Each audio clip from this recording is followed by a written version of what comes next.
Hello and welcome to League of Josh podcast. My name is Joshua and I'm your host. Today's episode was recorded on June 25th, 2021. Today I speak with Mike from Mechanical Dream Revolution.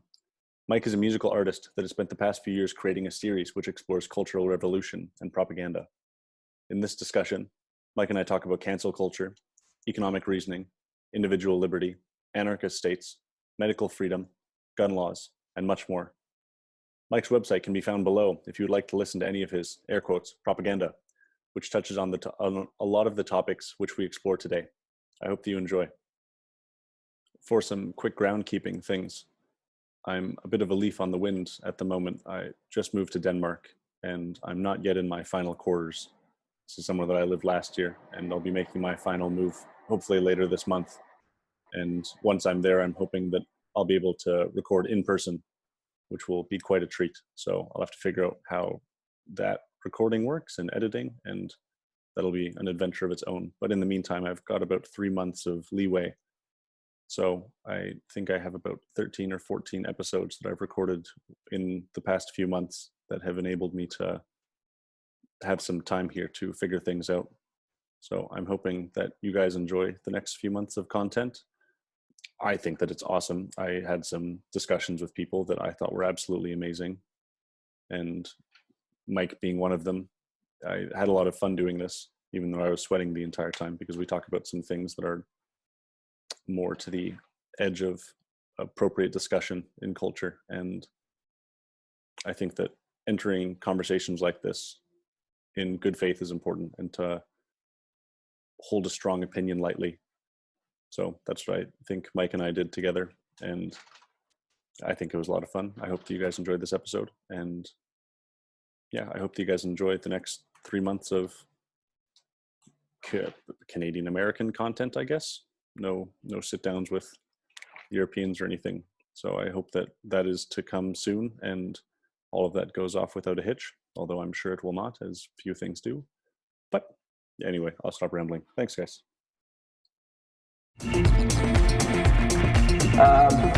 Say 15 to 20 years to demoralize a society. Why 15 or 20 years? This is the time sufficient to educate one generation of students or children. One generation, one lifetime span of a person, a human being, which is dedicated to study, to shaping up the outlook, ideology, personality. No more, no less. Usually it takes from 50 to 20 years. This was the moment the world changed and a new war began in the Middle East. American Airlines Flight 11 crashed into the World Trade Center's North Tower.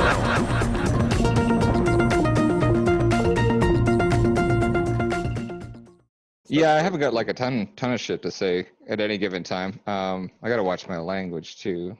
No, you're fine. I have a mouth like a sailor sometimes, so that's all right. You can say I know. I go out of my way. Like I don't even.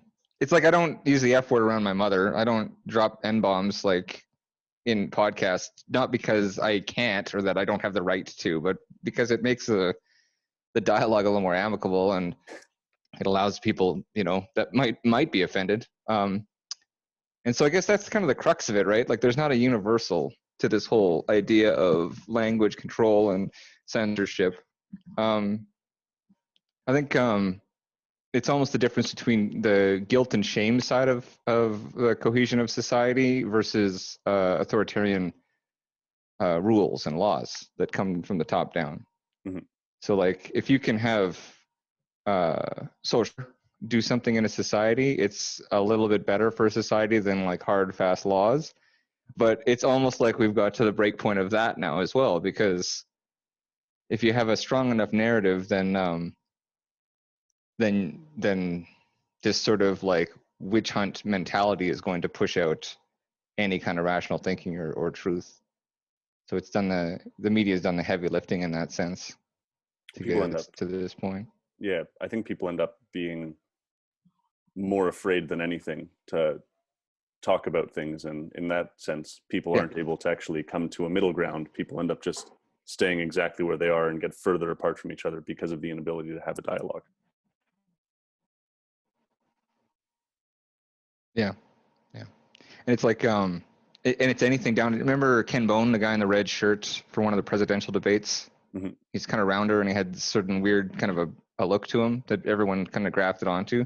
So he was exalted, and in the same breath, they're like, oh, he's into some weird porn or something. And then they shamed him for that. Like, it was like, to step into the spotlight, into the public space in any way, comes with it a severe risk of not just like losing your livelihood or whatever, but also just being like utterly shamed and ridiculed for whatever like your past has, you know. And it's just like, I don't think that there's anybody that doesn't have one thing that they don't want brought up, you know. And so yeah, it's sort of that rat on the face 1984, where they're like, because it leverages your deepest fears that you're not even conscious of without actually having to implement them. Mm-hmm. Every time somebody's like snuffed out like that, or you know, or what's it called, shamed publicly, it's like it I think it makes you access your own fears like that without actually having to consciously realize the implications of what you're doing. You just kind of stay in line because it's like, okay, that's what's going to happen to you. Well, I definitely think that there's a point to that in even before people come for you, you're already thinking, okay, well, what have I done in the past that's going to be the thing that brings me down? Yeah.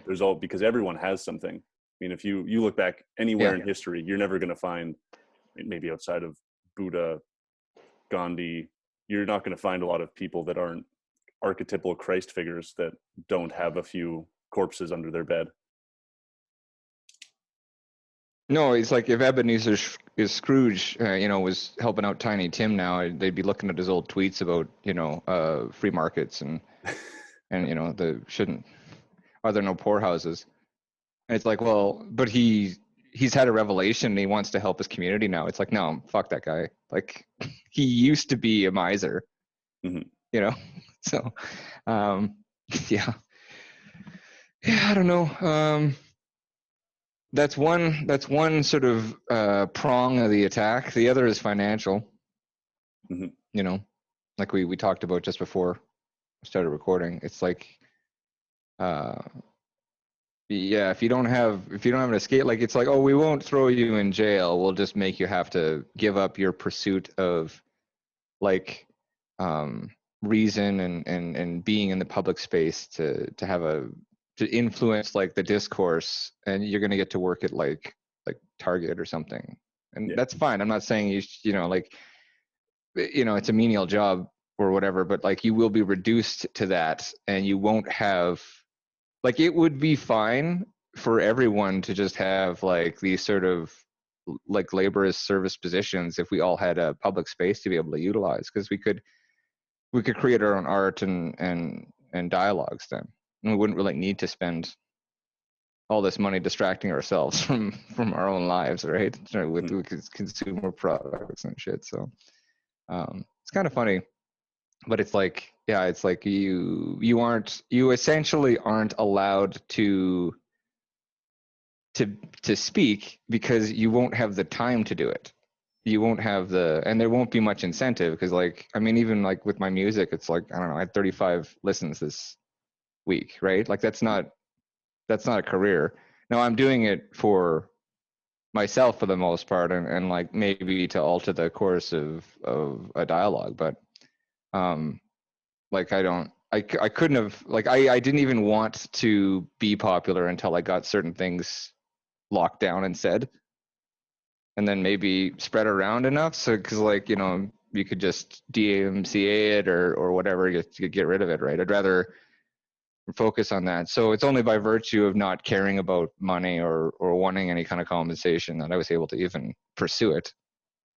And if it ever did get popular, that's exactly what they would do, is try to cut my knees out, or cut me off of the knees, right? Financially. It's like, and it's a shame, because it comes down to like the whole monopoly that Hollywood has on the narratives that we participate in. And it's like myths Like traditionally, we built a lot of this societal stuff up from the ground over generations. You know, mythology and stuff, and like that's language again.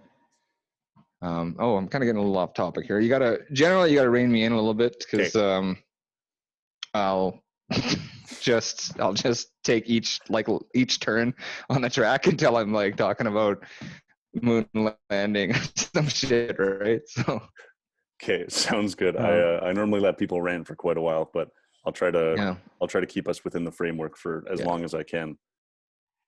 I think one of the things you brought up that sparked an image in my mind was, have you ever seen the movie Metropolis? It's this old German movie, and very old. Yeah, it's like I can't remember. Yeah, I can't remember the name of the genre, but like it's one of groundbreaking. OG sci-fis.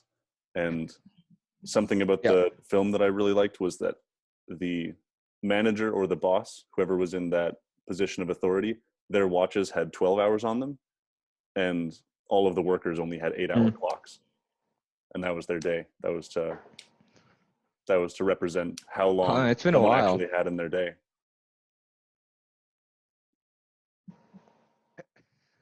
Jesus. Okay, so basically there's like an extra 50% of leisure time. Because, so like the rich neighborhood in this city gets plowed before some of the major roads. And I was thinking about that. I'm like, okay, so from the Marxist perspective or the communist perspective, like, okay, these assholes, right? They're getting they're getting all their stuff cleared before. But at the same time, I'm like, well, but if they don't get to work, then like hundreds of people could lose their jobs the next day, right? Yeah. So there is this sort of like that's the Brave New World concept. And I'm not saying I support like this idea of a caste, but like the leaders would need extra meditation time or whatever to run a society that was so like regimented. But that's a really good little like the elitism. And it's what's interesting is that the left and right agree on like an anti-elitist position, but they're pitted against each other, arguing about completely different topics. Yeah, so it's kind of interesting. But yeah, no, I can't remember much of Metropolis now that you mention it. It's one of those movies you watch when you're like 16 or 18, though. Yeah. Because somebody tells you, okay, you got to see this, and then and then like 20 years later for me, I'm going back and I'm like, oh fuck, this is all propaganda. Like every movie I've enjoyed in my youth is just like I watched Lethal Weapon and like Mel Gibson. Like I loved this show because it was like, okay, the black guy was a family guy and the white guy was crazy. That was like pushing the envelope or something, I guess, in the 80s and 90s. It had very progressive themes though. A lot of the messaging in it was really progressive. So, but the bottom line is, I'm like, why is he trying to stop this guy from selling coke to another guy? And like, why are these people being shot? This isn't very justified. Like, you go back and you're like, okay, well, so that's what I mean. I'll kind of go off on a rant, a tangent. It's more difficult with the delay because I definitely don't want to cut. Yeah, 100%. For gold. Yeah. Okay, well, let's. And who knows? So I might bring it back if I'm given enough time anyway. Yeah, let's start off with, when did you notice the emergent culture start to develop? And because I think you're a little bit older than I am, so.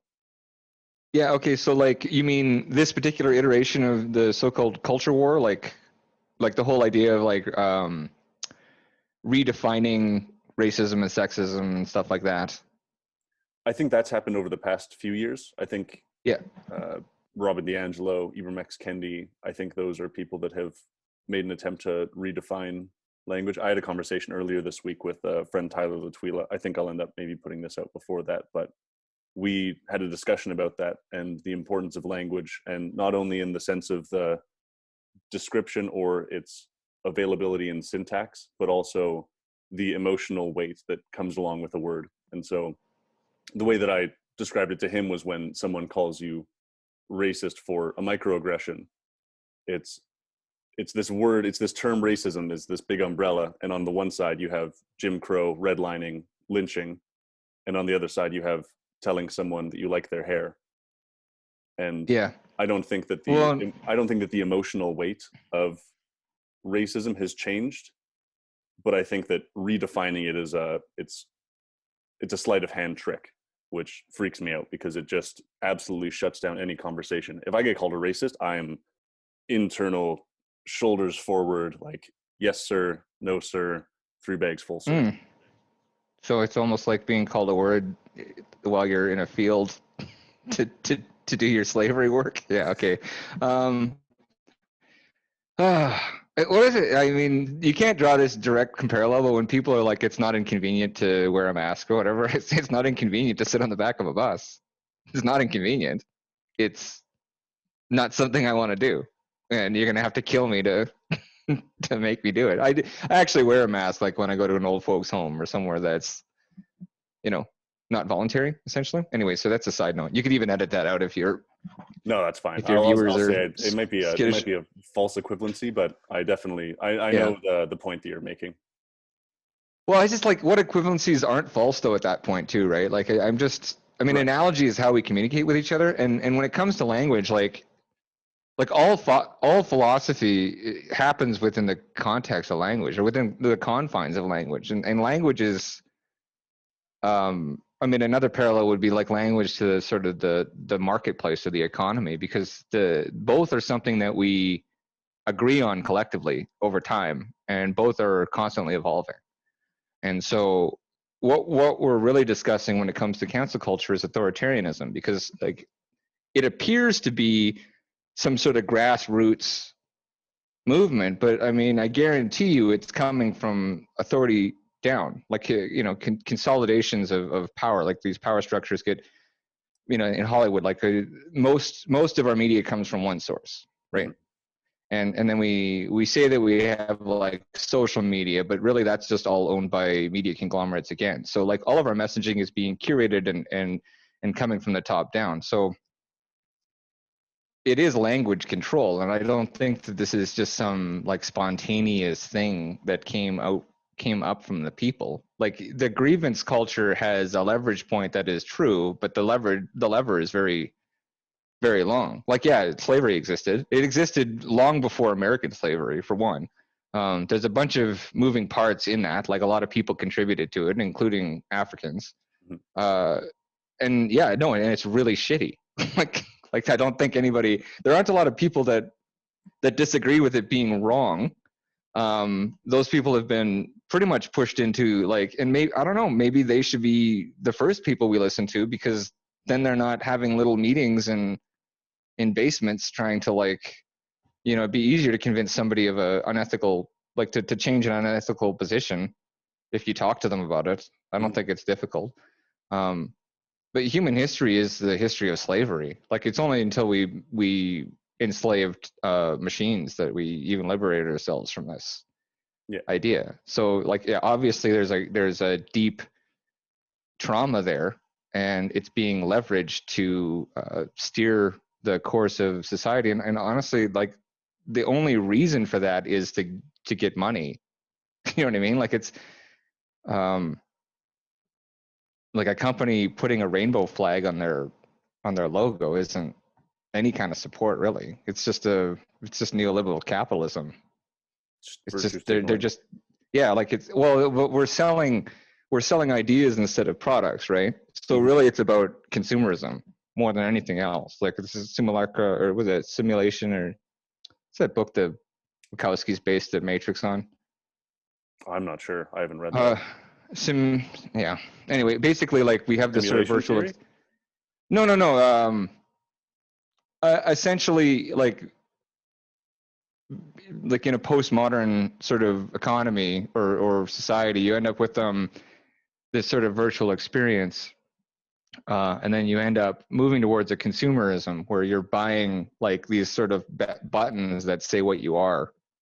Right. Like every product you buy, like Starbucks perfected this, right, with $6 coffees, and you check all these little boxes, and it's a synthetic identity, or it's a synthetic process of finding identity. And so the only reason to limit what people can do in the sort of marketplace of ideas is to push them towards certain consumer products and power like that. Like, if that makes sense. Am I reaching it? Okay. the that Starbucks point is very interesting, because I think what they did, and I'm not sure if they knew what they were doing at the time, but it's a really fun little psychological trick where you tell someone what they aren't, and then they hold more heavily to what they are. And Yep. by that, they would purposefully, like, they'll purposefully write your name wrong on a Starbucks cup, and then you're free advertising, because then you're going to post that on social media, or you show your friends, or you show your family and say, oh, look at how they spelt my name. This is how Starbucks spelled my name. And then they're in the conversation. Okay, yeah. I think that I don't know how much of that's planned so much as like, kind of a Darwinian process where things that work get used over and over by companies. So like the reason social media is addicting or addictive isn't because they planned it that way. It's because the stuff that was addictive was what was reproduced. Yeah. So that kind of behavior would have, like the inception of that kind of behavior might have been maybe subconsciously they were trying to do that, but like it probably just happened a few times and then people just start doing it because totally. it gets them attention. And that's the brilliance of this sort of like neoliberal social media based consumerism where the consumer is the advertising model. And I think the Ghostbusters 2016 like hashtagged I'm with her. Like I'm not sure what this movie has to do with the election. Yeah. You know what I mean? Like these are not things that we need to put together. Yeah. So it doesn't really make sense. It's like I could forgive like Pride Month and the the flags or whatever. And I'm like, well, you're full of shit, but whatever. It's not harming me. But like when the movies I go to are a political statement, there's serious problems because we've basically told you in a very soft way what art you need to consume, what messaging you need to agree with. Breaks the conversation down pretty fast. You make an interesting point, and you mentioned that earlier as well, where I think the way that you proposed it was that there's a top-down regimenting of what is right and what is wrong. And I see it definitely more as I don't think it's unilateral. I think it's bilateral. I think it's going up and down. And essentially what's happening is that the consumer is telling, I think it's a very small number of people, but the consumer is telling corporations what they want to see from the corporation, and the corporation virtue signals, and it just goes back and forth and back and forth. Fair enough. I'd say so there's a certain level of pandering, right? So the SJW, so in the 2014 was when the rise of like a YouTube pundit going, SJWs are ruining our movies, was kind of like a huge career that sort of exploded out of that era. Yeah. And it's like, well, yeah, I mean, yeah, they are, but they're also just trying to pander to an audience to get money. That's all they're trying to do. And if you keep going to the movies, it's going to keep happening. Because like if sort of the incel type is going to go to the movie regardless, then they've made that money. If they can expand their market to another sort of demographic, then it makes total sense to try to like see how far you can push messaging like that. There might be the odd, guy twisting his mustache behind a desk going, I'm ruining society or whatever. But I think you got to get pretty high to get there. I think a lot of the middle management tends to just do what's going to get them the most sort of, money and tail and like prestige. It's like, it's really nice to win a Nobel Peace Prize, whether that's a completely false award or not. And everybody likes you.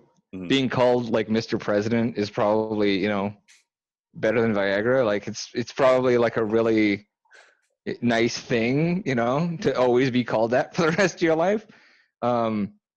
So yeah, like Obama won a Nobel Peace Prize in his first week of office, right? Or before he took office. It was just like, okay, well, his Nobel Peace Prize for being like a mixed race like president basically, and then he went on to bomb like 9 countries. So I'm like, in the Academy Awards, it's all just patting yourself on the back. If you make a movie about movies and how awesome Hollywood is and how Hollywood's saving us from atrocities by making movies, then you get yourself an Oscar, right?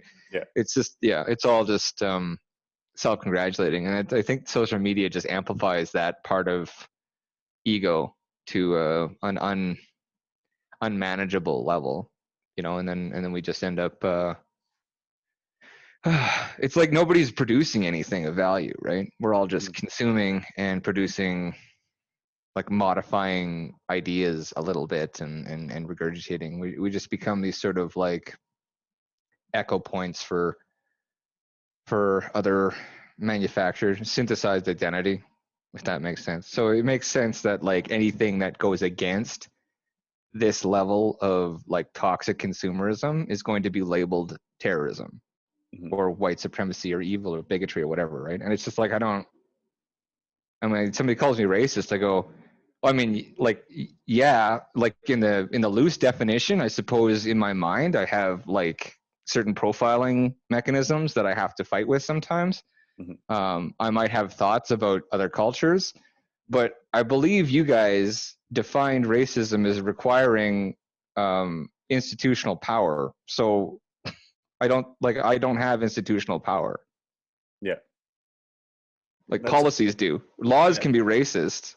And even to a very, like, if you want to get into the sort of a little bit softer definition, you can say that the implementation of laws can get racist because, like, if weed is legal for me and not for a visible minority for like a 40-year period, that's going to affect society. Like whether or not a cop actually enforces a law is a factor in that. So that I suppose is racist as well. But like a single joke can't be because it carries with it no institutional power, which is what, like, around that sort of culture war, what we were fighting about was saying like, okay, well, you can't be racist against me because I'm white essentially or whatever, right? Like that's the clearest example I could see. There was also the man-woman, male-female thing.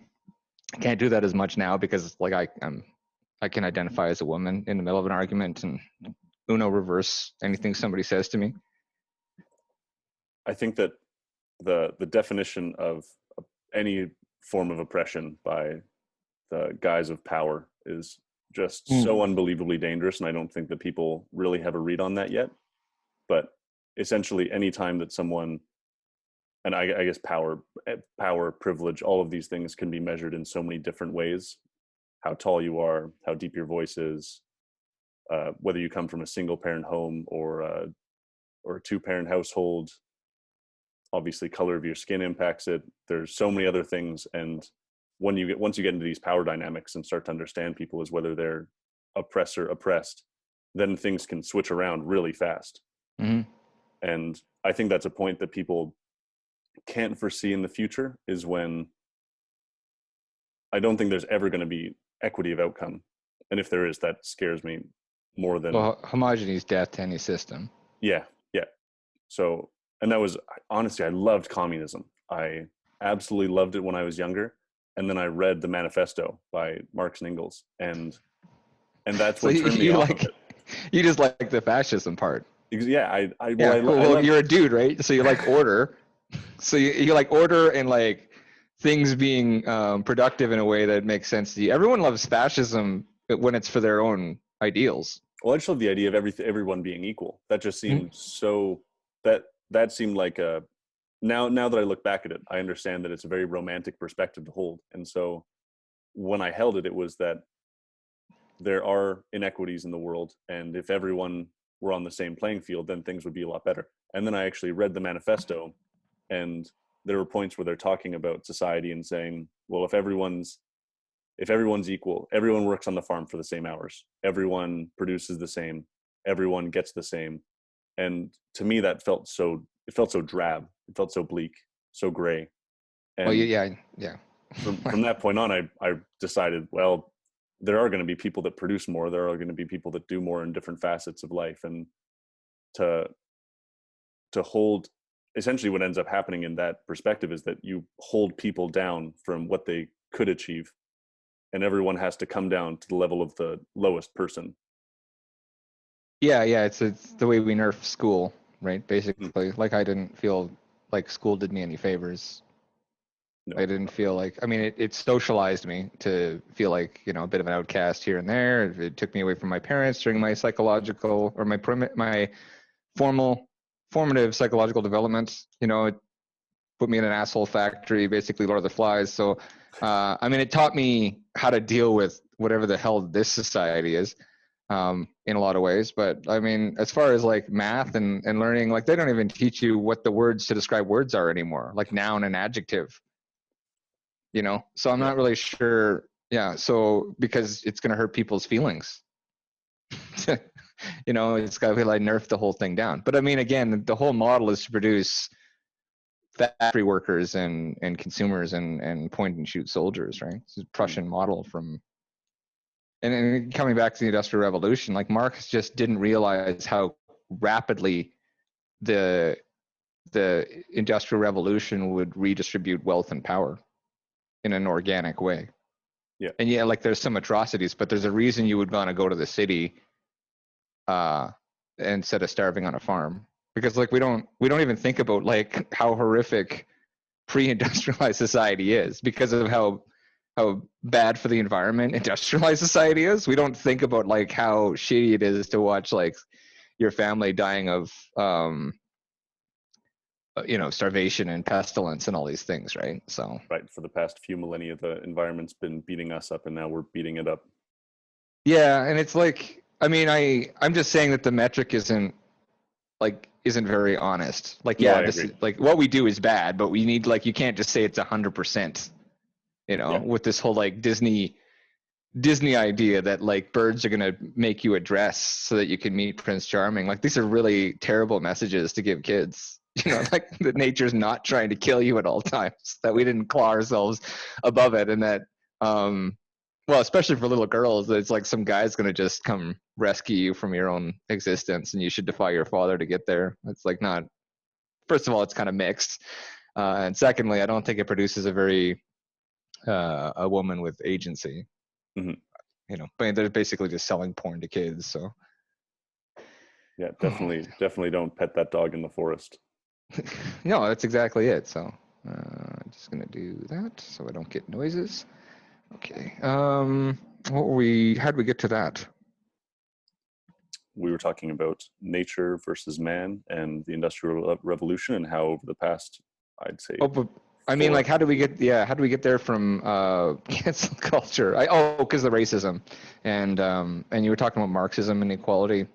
Yeah, power dynamics. Like, it's like, okay, so, you know, I can buy certain books, I can't buy others, you know, at chapters. I can say certain things. I can, like, Jordan Peterson was like, I'm not a huge fan, but like he's constantly pointing out, like, I don't know why it's not okay to have like a Nazi flag, but it's okay to have a Soviet Union flag when one faction killed a lot more people than the other. You know what I mean? And like Mao takes the cake. And ironically enough, Mao, like that whole Cultural Revolution got China out from under the foot of Western imperialism. So I understand why like Marxist thinking is so popular, because like Mao doubled the life expectancy at the cost of individual identity, the environment. I think they've tapered off. I think they've hit like the crest of what you can do with the kind of a totalitarian system that much. It's tough to surpass genocide. Yeah, I'm not sure where you can go from there. That actually leads me to one point that I wanted to discuss a little bit, was what is the actual cost? So first off, let's start by steel manning cancel culture. I think that's a good thing to do. Well, because we're just talking about Marxism, so I could argue that Marxist ideas, if uttered, could have done damage to society, right? But that's not really the case. But we'll I guess to steelman it, we'll say that like these ideas contain viral truths that can harm the body politic of society. Well, I think another point of that is if there's an information that you deem to be true beyond. So one of the ideas that I've been mulling over is the death of the devil's advocate. And when Tyler and I talked about it, I said that was to say that something doesn't need a devil's advocate could be the most arrogant statement in the world. In that it's as if you're saying I know that I'm right, and I'm so confident that I'm right that even you being able to interject your opinion is damaging to me and damaging to my idea. And if you try to argue against me or bring a different perspective into the framework, then you're actually the thing that I'm arguing against. And in that sense, you need to be silenced. Yeah. Okay, so the best way to argue that would be to say that you speaking is a waste of my time because I already know what arguments you're going to make. That's one way you can do it. You can say that's already been debunked, which is one way we see the sort of steel manning of this idea in our culture. It's like, oh, that's already been debunked. And there's no need for you to like, this is the Overton window, right? Where this is taboo to even talk about because, or no, sorry, the taboo is on the outside where you don't talk about it because it's scary. And then the inside, it's like the middle circle where things are accepted knowledge, like 2 + 2 is 4, is like has expanded so much that the conversation's been really limited. So that's one really good way to limit, to steel man the argument of limiting conversation is like that's the best argument is that you just go, well, we already know this. Yeah, that's a really good point. There are things that are inherent truths in the world, and a part of the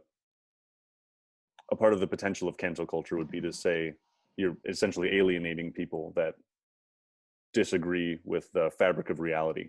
So yeah, because they're not in the, it's like a religious, it's the worst kind of, it's the religion versus the spiritual, right? Where like the church doesn't always provide the best structure to find a relationship with God. Whereas like, I mean, inherently your relationship with God is probably part of your being. You could probably figure it out on your own. If you want a priest to help, he should just be helping, not telling you to give him money and read certain things and regurgitate certain ideas. We're supposed to be steel manning it. And honestly, I am. Like I'm kind of 2/3 libertarian, 1/3 fascist. So it comes up in my music a lot, actually, where like this romantic idea of like there's certain things that we do want to have structure for, or like things that aren't debatable. Like it's like, well, I don't know, if I come across a cannibal or something, I'm like, okay, well, this ain't gonna fly. I'm not gonna, you know what I mean? Like, rape and murder and all these things that most societies have written down. Like only in science fiction would you get a society that like didn't have murder being illegal. They'd have it exalted, like the Klingon society or something, where you can like usurp somebody's power by fighting them. Trial by but combat, even then, always, yeah. Oh, and we've had that, but it's always been structured. We've always gone, okay, well, we want this, but we need to make sure that there's limits and that people aren't, that it doesn't happen to them without their consent, essentially. Well, that was I think that's one of the interesting counterpoints to defund the police is, and I'm still seeing lots of people advocate for this, in that people should be able to govern themselves, and the only time that a god of morality emerges is after a group reaches the pinnacle of group number, which is about 150. So after that, that's when morality gods emerge, because then you have to take into account your anonymity towards other people.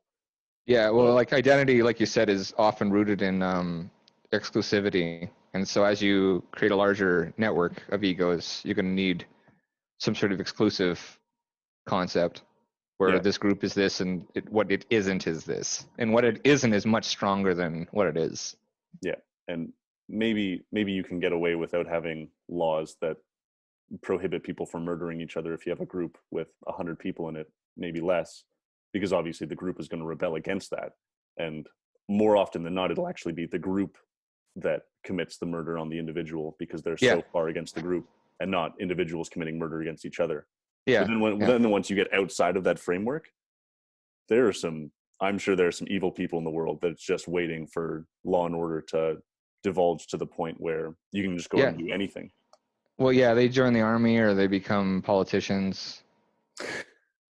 They generally, psychopaths tend to get to high positions of power because they're disconnected from the empathy, right?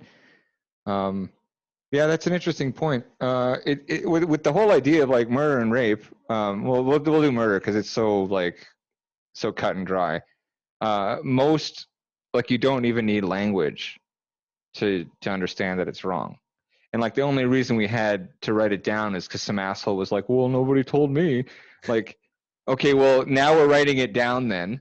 Okay, so no one's allowed to do this, and these are the consequences for your action. You should have known that already, but apparently we've created enough stability in this group that it's waxed the thought process and the gene pool and the population to the point where we now need to indoctrinate, which is, coming back to language control, right? Mhm. This is the reason that we're facing these severe like limitations on speech. Playing the connection between moving something to the second page of a Google search and the long-term authoritarian outcome. Like it's moving people. Oh, we're supposed to be steel manning. There's reasons. There's there's always going to be conceptually hate speech. Like if I say, like if I make a direct threat, I mean, maybe that speech should have consequences. Maybe, I don't know. I think that in it's either Scotland or England, but you're able to report someone for hateful speech now, and it goes onto a record of theirs without there being trial or any ability to dispute the charge, and that goes on to your employment record as well, so people can go and look at that and see how many charges of speech you have filed against you. Okay, one thing that I wanted to do to Steelman, because I think that you made a good point about moving things to the second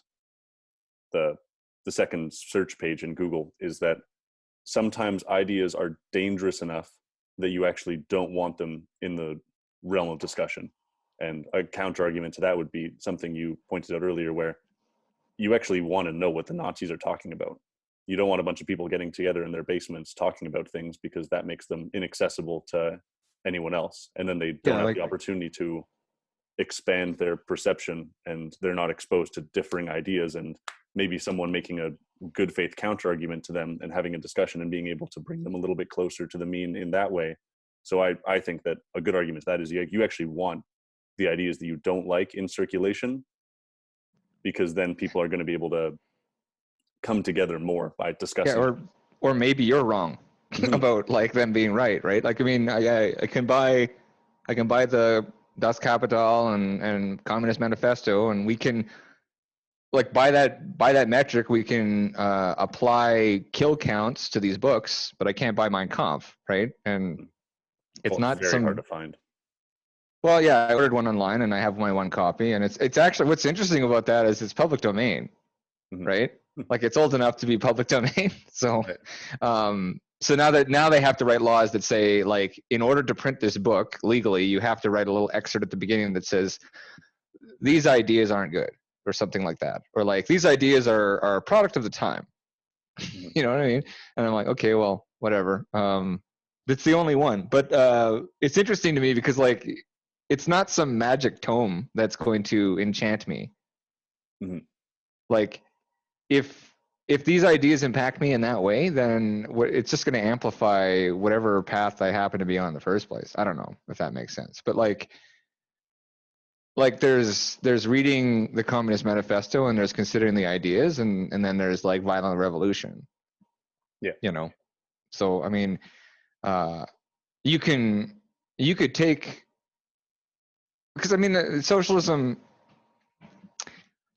works insofar as there's a cohesive narrative, and as the purview of whatever social infrastructure you have grows, you need, like you said, or like we agreed on, the exclusivity and the concept of like what that group is.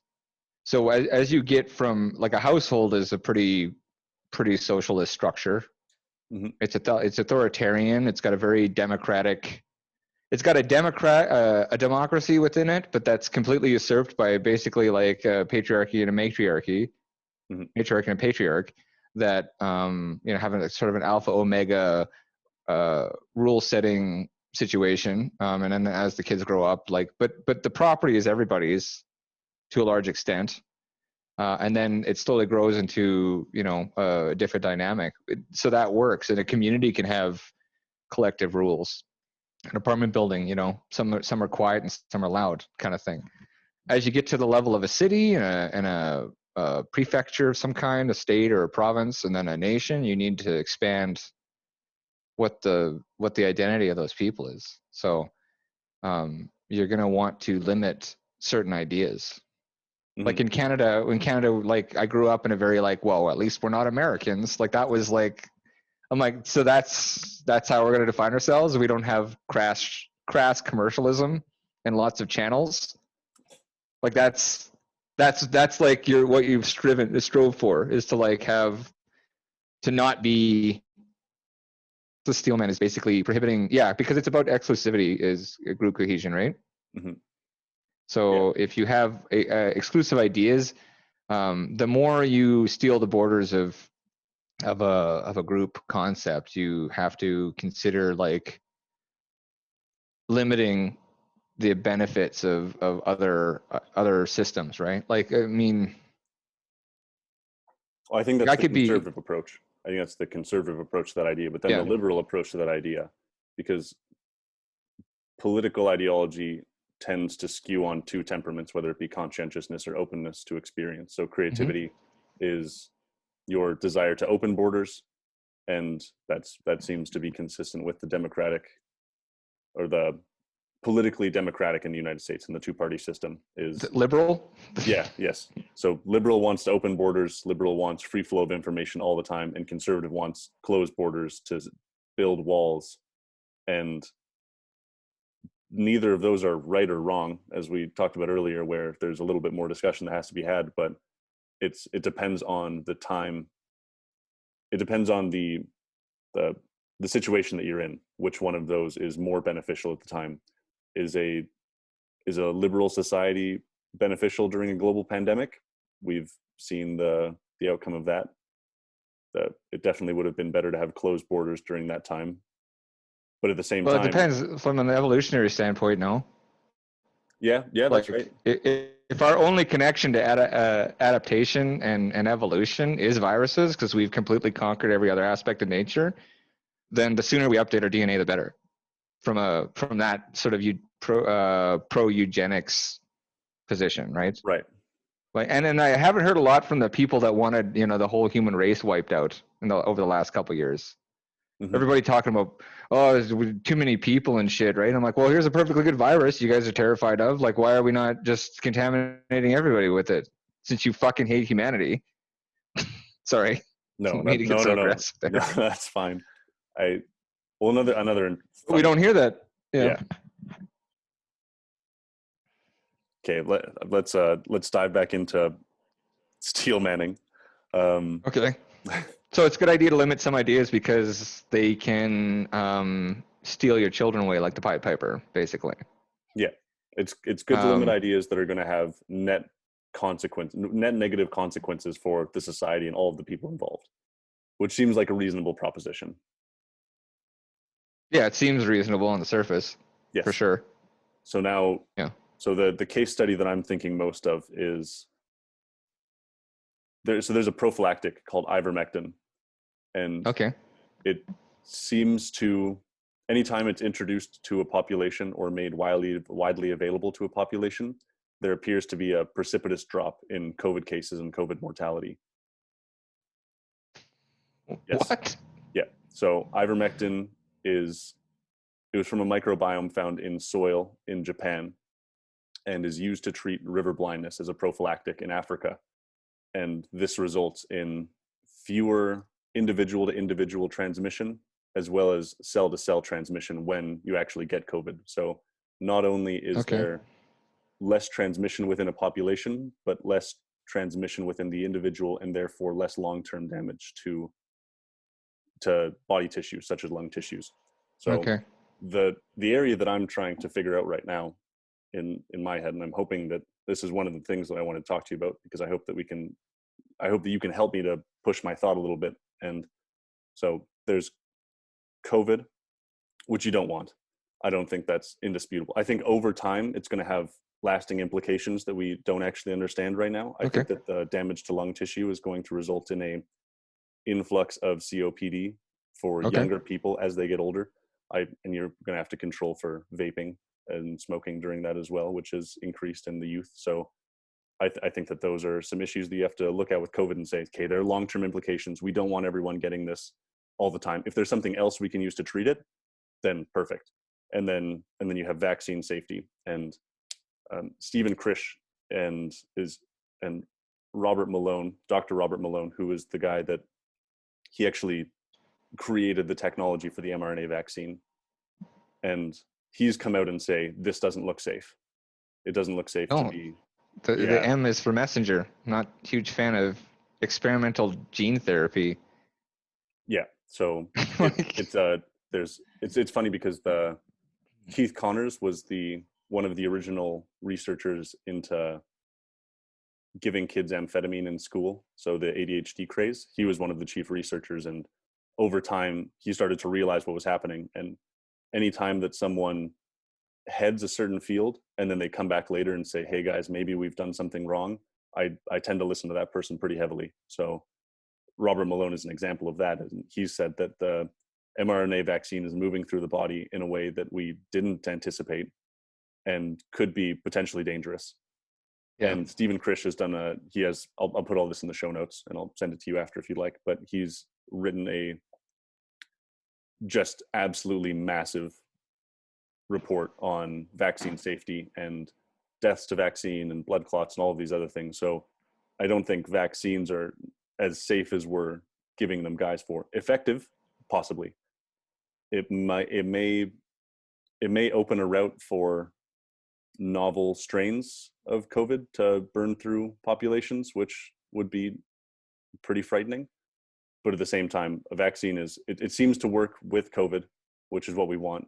But the long-term implications is not being discussed at all, which I'm very concerned about. And people being disallowed to have conversations about potential harms down the road, I think that's a emergent consequence of cancel culture. And so that's where ivermectin comes in. Ivermectin is this prophylactic that has the opportunity to treat people before they've actually got COVID. So to limit the spread between individuals and within the body itself. So it seems to be almost as effective, or as effective potentially more than a vaccine. And ivermectin, I actually might get this taken off of YouTube because of mentioning it in treatment with COVID. Because if you mention ivermectin in the guise of treatment to COVID, your video will be censored. And that's the biggest concern that I'm having in terms of cancel culture right now, is the potential cost of life. Yeah, so you need to frame the way you think of it in terms of game theory and the consumption of products, because we're like, I don't think the vaccine company is like they're nefarious in the sense that they're producing something that could be bad for you, but so are cigarette companies, right? Mm-hmm. So what YouTube is doing is running interference on competition for a product that is government sponsored and forced on the consumer. So if you look at it in that framework, it's just about money and power. And the censorship isn't about creating like a new future for, your nation, like it would be in China, or these ideas that could possibly affect negatively the culture, so much as it would affect a consolidation of power that we'll call it a corporation, but it's more of a corporatocracy or an oligarchy, where you have these massive sort of capital centric structures called corporations working in tandem with media conglomeration that are also working in tandem with the lawmakers. So like, I don't know, the whole Reaganite era, and the administration made a special tribunal for vaccines, right? So you don't sue vaccine companies directly, right? Mm-hmm. There's a whole tribunal. There's no criminal action that you could take against a company doing that. Like, it's all completely separated from the justice system. And if they do have to pay out, which they do sometimes, like hundreds of millions, it's tax money. It's not the company.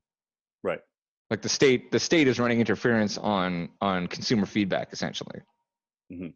So, so you can either go like, you can either have the government do its job and take care of people and like actually have regulations and stuff, or you can go the free market route and say buyer beware. And in both cases, you're not allowed to do that. You're not allowed to push back and ensure that the government actually does its job. It doesn't all the time. And then you push back you push back against this consumer product, which is all it is. It's just a consumer product that was bought by the state for billions and is forced on people, and you can't, go buy groceries without getting it now, right? Is the idea. And that's a far cry from like, if you don't see Ghostbusters 2016, you hate women. You know what I mean? But yeah. There's a vector there. Right. And that's what I mean by an emergent property, is that I think that this is something that's, and you can talk about it in terms of misogyny and sexism and racism, and you can also now talk about it in vaccine safety, where people have differing opinions, and when those opinions are silenced, because I do think that that's a reasonable position to hold of the vast population, is if you're talking about how vaccines aren't safe, we're going to deplatform you. You don't deserve to have a platform, because there's also a conflation in language between anti-vaxxers and people that are COVID vaccine hesitant. Yeah. Or in my case, I was pretty pro-vaccine for, like that's a terrible way to describe it, but I didn't have problems with them until recently. Over the last 2 years, I'm like, okay, well, now I am compelled to examine the history of vaccines and how lucrative they are historically, and what alternatives we have to, not just like, it's always polio. They bring up polio. Well, it's, want to die of polio. I'm like, okay, well, that's one, but we're giving kids whatever, 27 vaccines over 18 months period or something, right? Like that's a lot of information to be putting into the human body during its formative development. Mm-hmm. So like, and me questioning that, I go in the same box as the moon landing deniers. And the white supremacists have been associated with no mask somehow. Like I can't question, like they've been debating the validity of masks for stopping the spread of disease since they were wearing masks. You know what I mean? Mm-hmm. Like I know a nurse that was advocating for not having to do it, bringing up research way before this, like over the last 20 years, was like, there's no point in this. Like if you're removing fungus or something with like a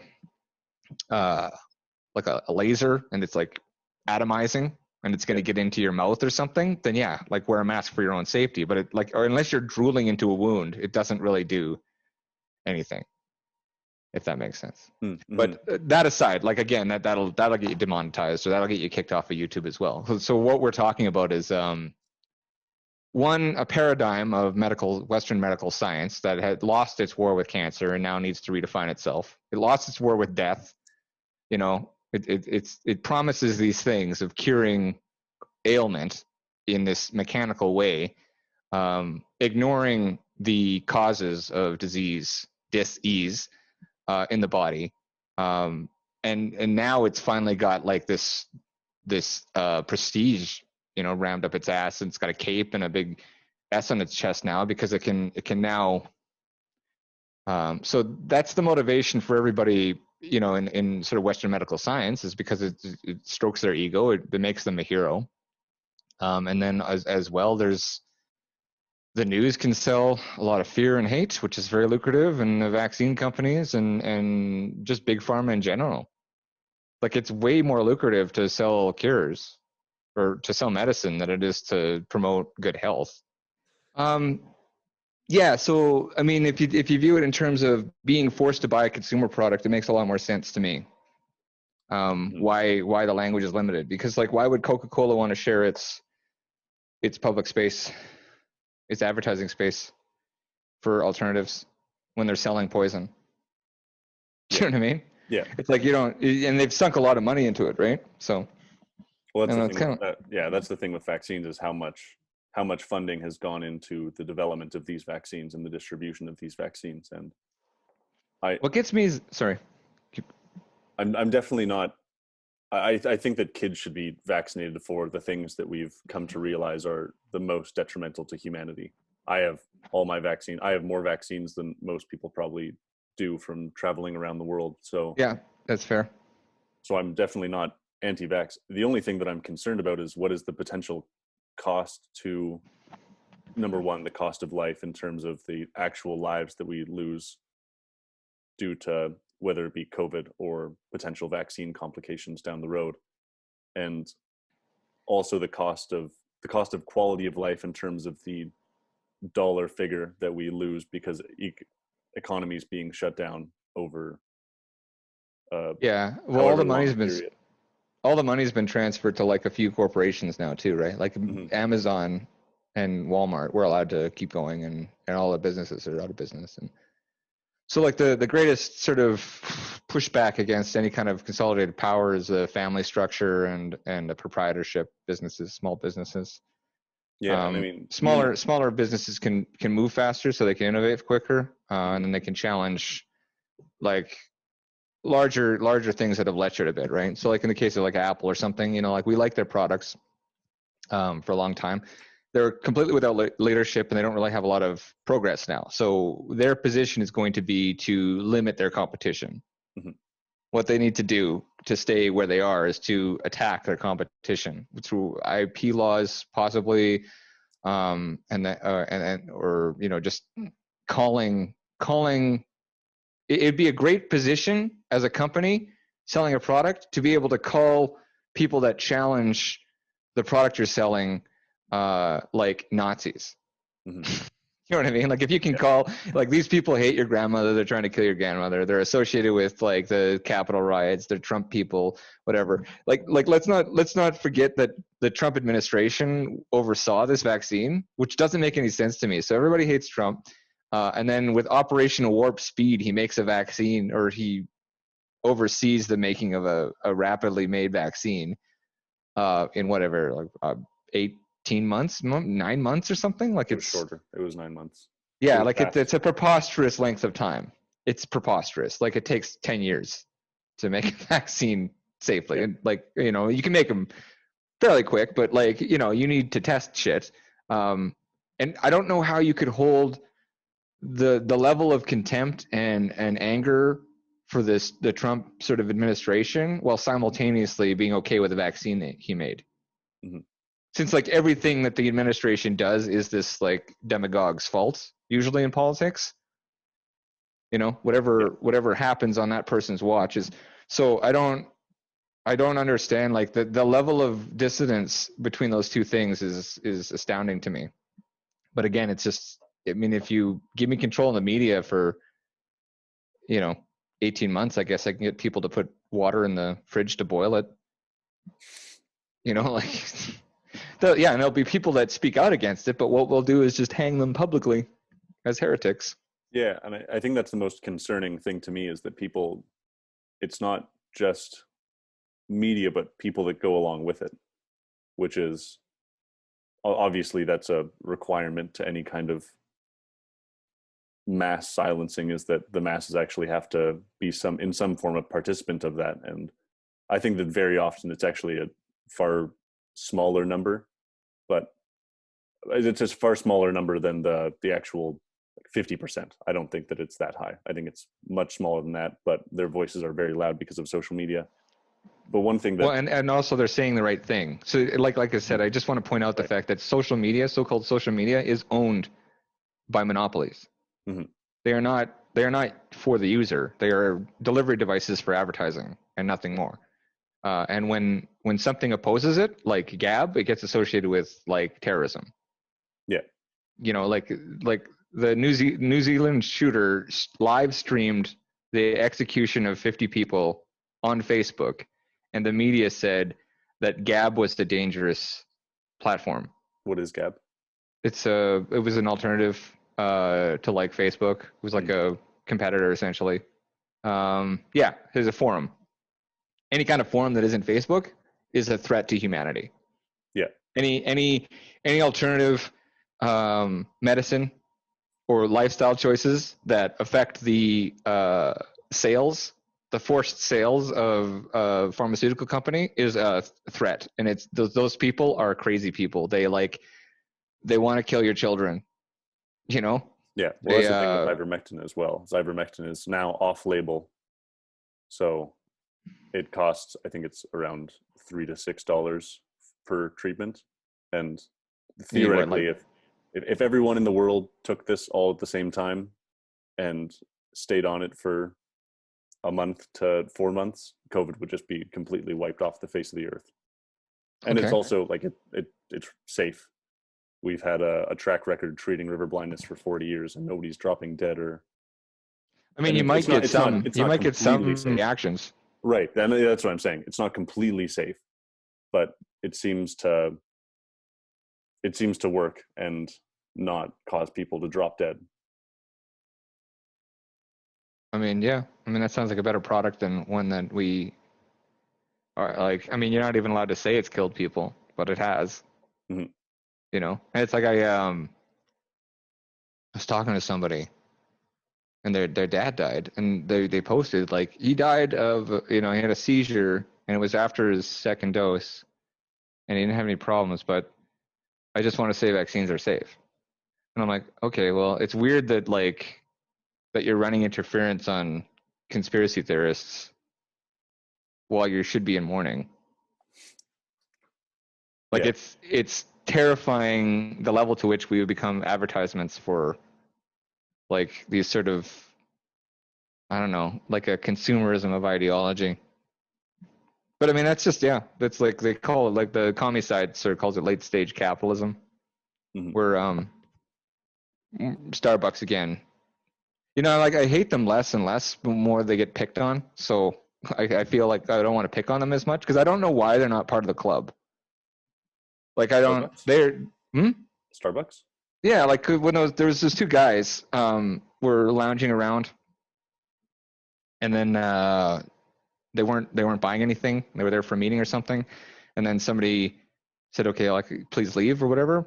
And then somebody recorded that, and it became this sort of racist thing, and like they got shook down by the whole social justice mafia, mm-hmm. essentially, right? Like, so you can do whatever training you want, sensitivity training. It doesn't matter. You need to pay the right organizations large sums of money for the media to stop bothering you. Mm-hmm. And it's odd to me because like Starbucks is, just as unethical as Nestle and Coca-Cola. Like they do the same level of exploitation. I don't understand why they weren't part of the club. Like is it some sort of like they don't have the right friends at the country club or something that they keep getting sort of picked on like that. So, but it couldn't happen to a nicer guy. Just injustice. And I hate them anyway. I can't remember what I was. Oh, because they build. The reason I thought it was Starbucks is because they have this ethical water. So they build wells or whatever. So they basically like put the guilt and the guilt relief into the consumer product. Mm-hmm. Just the system that we're living in. I just think it's a really good example of like you should feel guilty about the sort of dominance of this culture and the exploiting of developing regions. And also here's the relief for right. that. And it and you get to just purchase that experience as well as the bottle of water that you need for the day. Yeah. And coming back to vaccines and shit, right? Like it's just this is the trajectory we're on, this sort of neoliberalism in the politics becoming this sort of authoritarian consumerism. I don't know how else to describe it. Mm-hmm. But you're making a political choice by deciding to get a vaccine or not. Like, I don't know, like your vaccine works better if I get mine. I guess for the broad scale society, yeah, that would be the case. And I think that's what one of the main pushes are, is that if everyone gets this vaccine, then everyone's safe, which is, once again, I think that's a reasonable statement to have. Yeah, but we should all go jogging then too. That is true. I do Like, agree with that. I mean, you want to, like, no government on earth use this as an opportunity to talk about healthy lifestyles or what we consume on a daily basis, which is garbage. Yeah. Like, you know, like I know somebody that just lost his leg to diabetes. You know, like he's concerned about getting a vaccine, but yeah. And I'm like, on the note of what your friend was saying about her dad dying, I think that people should have the opportunity to go on and say, hey, I think vaccines are safe. My qualm is when people go on and say, okay, let's discuss this. That, yeah, no, it's like, that's the issue. And I think you totally hit the nail on the head with healthy lifestyles, because all of the predispositions to being affected mostly or being the most likely to die from COVID were all health related. It was all how often. Yeah, there's always a comorbidity when it comes. Walks. Yeah. And that's the thing about viruses. Like I say this, I'm like, well, viruses don't kill people; they exacerbate existing issues generally. Mm-hmm. That issue that like is exacerbated for like some healthy person, you know, like that is the example they're going to hold up. Oh, it killed this person that didn't have anything wrong with them. There's probably like there's also a genetic factor in everything that we do, which sucks. Yeah, like, there's going to be the outlier. There's a bunch of moving parts. Nobody gets out of here alive is the bottom line. So, and if we're making these decisions based on fear, I don't think that's very, it's not going to produce very rational results, basically, right? Mm-hmm. Yeah, sorry, I don't think I responded very well to what you just said. But that's just what I was trying to think of. It's not that you need to limit one voice, or it isn't that somebody's saying something, it's that nobody's allowed to say anything else. Mm-hmm. And so, and what you're describing is the unilateral experience we have with most media and expression is top down. So what social media does is fool people into thinking that they have a means of expression, when that means of expression can only be focused through a narrow channel. Like you can only say certain things. And if you do those things, you'll be rewarded. And if you don't do those things, you will be silenced. Mm-hmm. So there's no conversation. And it appears to be a conversation though, because Chomsky said that too, right? It's like, it's not about the best propaganda systems limit the scope, limit that Overton window, and then encourage very lively debate within it. But everything outside of that is there's monsters in the edge of the world, right? Mm-hmm. Which are often the things that we actually should be discussing. Well, that's what I like. I mean, I have a very imaginative brain too, right? So I like talking about stuff through allegory and whatnot, which is, yeah, I mean, the reason I focus on music is because it's propagandic in nature, right? So like, I don't know if you ended up listening to episode 12. Did you get through it? Final Boss? Yeah. Yeah. Oh, wow. See, like hour and 40 minutes. Fun. Yeah. There's a wide spectrum of stuff there, right? Like, and I just kind of put it all in, and you can take what you want from it, basically. But I try to be like, I guess my point is that I'm trying to make it as palatable for this machine as possible, mm-hmm. because people they'll censor their own thoughts too when they encounter ideas. They'll be like, "Oh, okay, yeah, no, I have to reject this idea." I remember in my schooling, the TV told me, like, even if you're just having or you're talking to somebody and you say the wrong thing and they just morph into Agent Smith from the Matrix because you've challenged the system. How did you get into music? What was the means for you to actually start producing music in that vein? So I had like a nervous breakdown. I'm just going to pour my tea. Okay. I had like a nervous breakdown around the time this culture war kind of started in earnest. And I was just messing around on an iPad 4 that I had bought used, and it came with GarageBand, I think. And I was just kind of messing around with loops and stuff like that, and sort of developing it. And it wasn't for another couple of years, really, perfecting those skills to a large extent. And then basically, I started kind of working in some like like I think some quotes from Rocky on one of the techno pieces, like very techno, very like old school kind of sounds. And then I did a couple of pieces that were based on movies I liked, like Gattaca and RoboCop. I actually had to. I didn't know how to get a MIDI of some of these songs, so I literally made my own MIDI on this iPad by like looking at the notes on a sheet or whatever. So with Gattaca, I did this sort of like, I liked the themes in that movie and I thought it was an underrated film, and sort of developed that. And then I did RoboCop. Anyway, I did a couple of songs and I was kind of on the edge where I'd really like got to a point where I was confident with my skills. And then I watched Last Jedi and I was like, oh, okay, they're out for blood. They want to destroy all of our stories. So I better start speaking the other side. And again, it's like, it's not that like ideas need to be limited. It's not that things are censored. It's that only one side is censored. Mm-hmm. You know, and that's always like, it's not that like women talk shit about men. It's that you can't say the other way. You can make jokes in one direction but not the other, and it's like that's going to create a dynamic that's not a good situation. Like conflict is a very good way to resolve conflict, I guess. Like anything that's not stuff that doesn't get expressed sours in a soul. It turns very negative very quickly. And but that's how I got into the music. And like I mean, it's just been like kind of a 4-year, I mean, 2017 to now, it's just been like this like massive project until recently. I did like kind of this sort of series of reusing the same movie characters, like recontextualizing them or reappropriating them the way I wanted, and telling a story about banking cartels and propaganda and like the attack on masculinity and the attack on the feminine as well.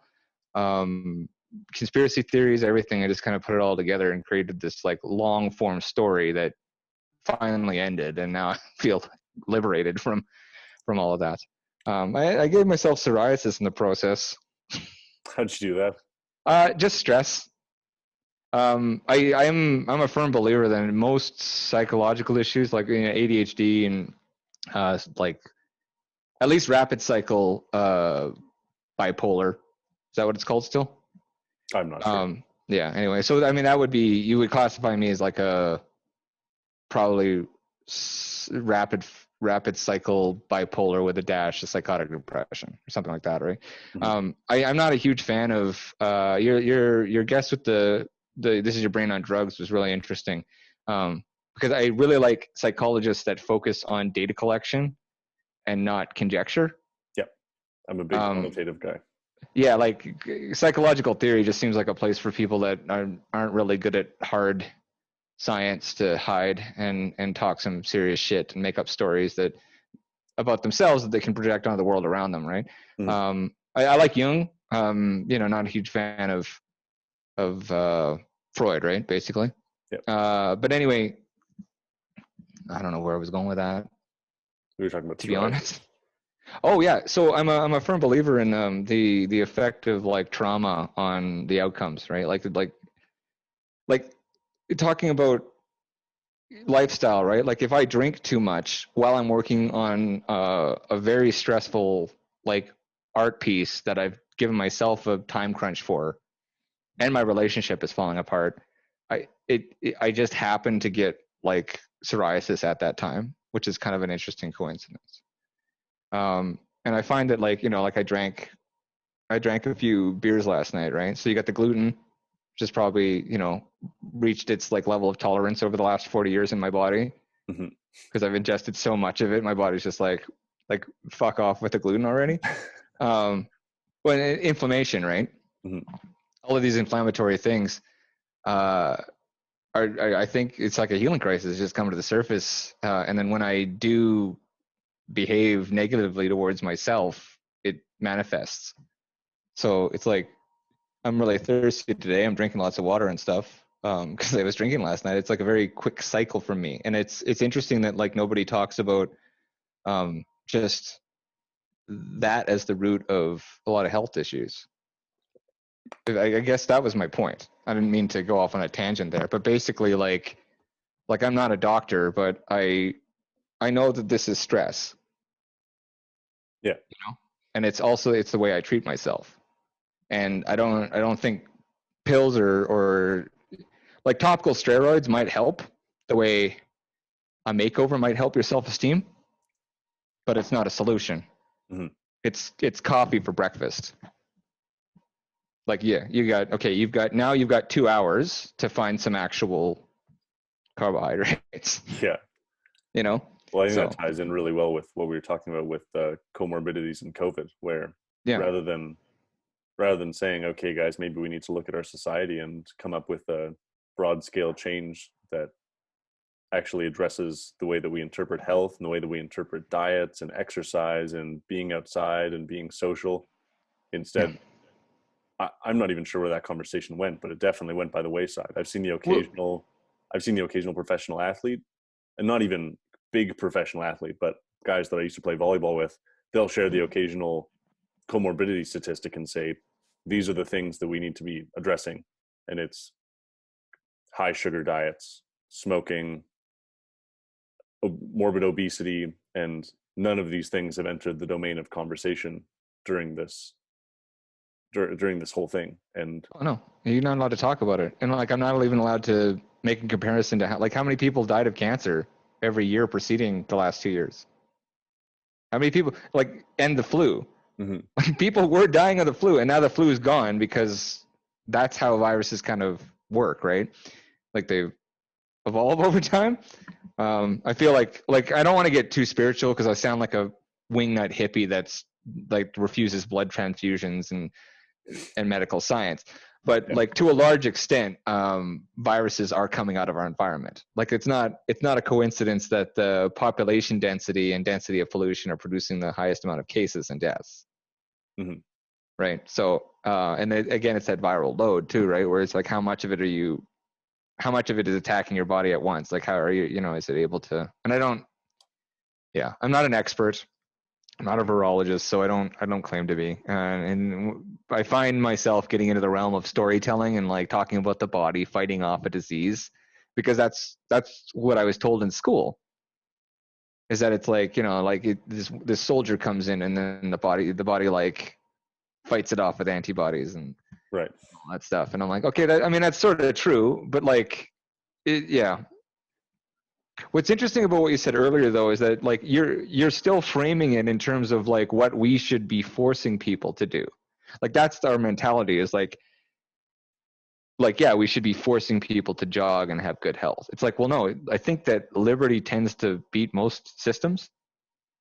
I'm not sure if I'd say we need to be doing those. No, but things. like I just mean like in terms of how we think about it. Mm-hmm. We think about it in terms of control and only control. When the reality is we should be focusing on what you can do for yourself and the people in your life. And then if we radiate from a foundation of that peace and balance, you're going to create a sustainable change, because it's not coming from any kind of authoritarian position. And save the authoritarianism for murderers and rapists, right?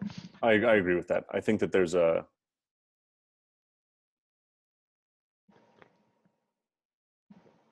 I do think that there's a little bit of a, maybe you could say it's a righteous proclivity for people that are in that subgroup of being the healthy ones, where they're saying, okay, I've kind of dealt with my thing, so maybe you guys should deal with your thing so that we can all move on. But then at the same time, I think that there's a righteous counterculture from the people that are within those healthy subgroups saying, well, who are you to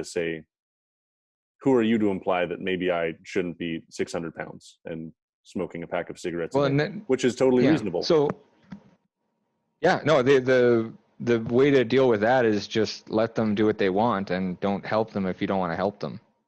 Mm-hmm. But when we create systems where everybody has to, whether they consent to it or not, participate, you end up with like control, right? And like, politics is just about unionizing political force, right? Like, so if if you get the best way to get voted into something is to convince people that can't necessarily get anything done on their own. I don't want to sound like a capitalist pig, but like basically less productive people coming together to force resources to be redistributed from something that is more productive. Now that's pretty abstract, and it doesn't really account for the accumulation of wealth over time or the exploitation and stuff.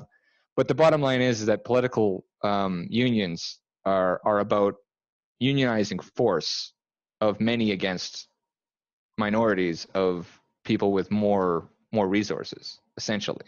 Mm-hmm. And so, and again, that's just like, that's the rhetoric that we get is about forcing people to do stuff.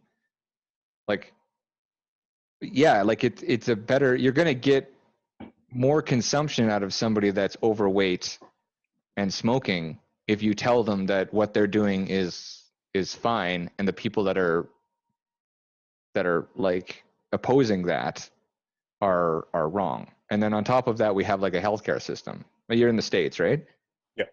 Yeah. So I mean, obviously it's a different situation, but like you're by no means a completely free market. Like I don't even know what the States is a bit of a mess in terms of the healthcare. Well, I'm like it's a mess Canada. up here. Oh, okay. So yeah. you have an understanding of like, yeah. But like they act as though it's like, the media tells me that the American system is completely like libertarian, like some sort of hellscape. And I'm like, well, that's not true, because they have hospitals, which, wouldn't exist in your, like, how did they get built? And if people come into there for just emergency things, they do get treated. They don't turn patients away. So I'm not sure, like, it's some weird hybrid, which doesn't work. And Canada, I don't know. Canada's, if I have to pay taxes to have the healthcare system and then they shut down all the hospitals because of a scary virus, then I want my money back, because I'm not using the service that I was forced to pay for. And so this is when you run into trouble, though, with like systems that force people to participate. Now, I don't call myself a libertarian. Like I said, I'm about 2/3 of that. I do think we, live in a society, and you do need some sort of cooperation. Yeah, you gotta. My point is that, like, if you examine this in terms of like the sort of the game theory of getting control of that unionized force, and you don't think of these political actions, like the rhetoric in terms of like what's right or wrong, or even the best for society. It's about getting that power and selling product. It's a lot easier to understand why people are put into groups and attack each other, because you can always pay one half of the poor to pay to kill the other, right? So, I mean, and that's, I don't know. Am I off on a tangent? No. Okay, so I'm thinking about. I've been thinking about this for a while. In that, so the American healthcare system, I would say, is far better than any other healthcare system in terms of quality. If I need something, I don't have to. If I need a surgery, I don't have to wait 6 months.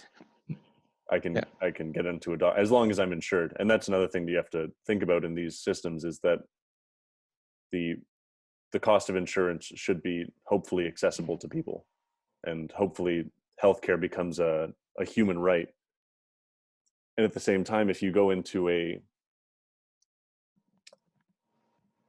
global healthcare, so something like Canada, then I would say that maybe there's a small portion of people that are the majority of the weight in that healthcare system. And by that measure, then you have a bunch of people that are actually taking care of themselves. And even if we were to frame this so let's frame this from an economic perspective. If you have a bunch of people that are taking care of themselves, they're actually investing in their own health and in their life. And then they also have to invest back into the healthcare system, which they're not going to use because they're investing in themselves. So they're doubling up on an investment.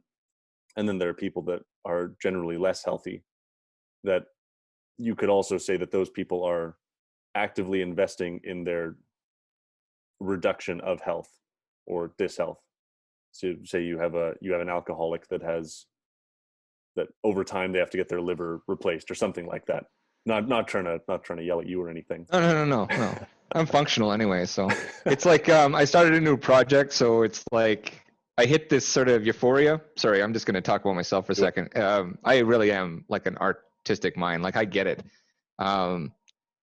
I hit kind of a euphoria for working on this project, and then like it's kind of an emotional exhaustion. So you end up like kind of drinking for 4 days in a row coming out of that, and then you go, okay, well, no, you're 40, and you're not gonna like. I lift every day to try to create the same sort of stability, right? Mm-hmm. Instead of self-medicating, I addict myself. I addict myself to things that are positive, right? Right. Like you're better off being addicted to yoga.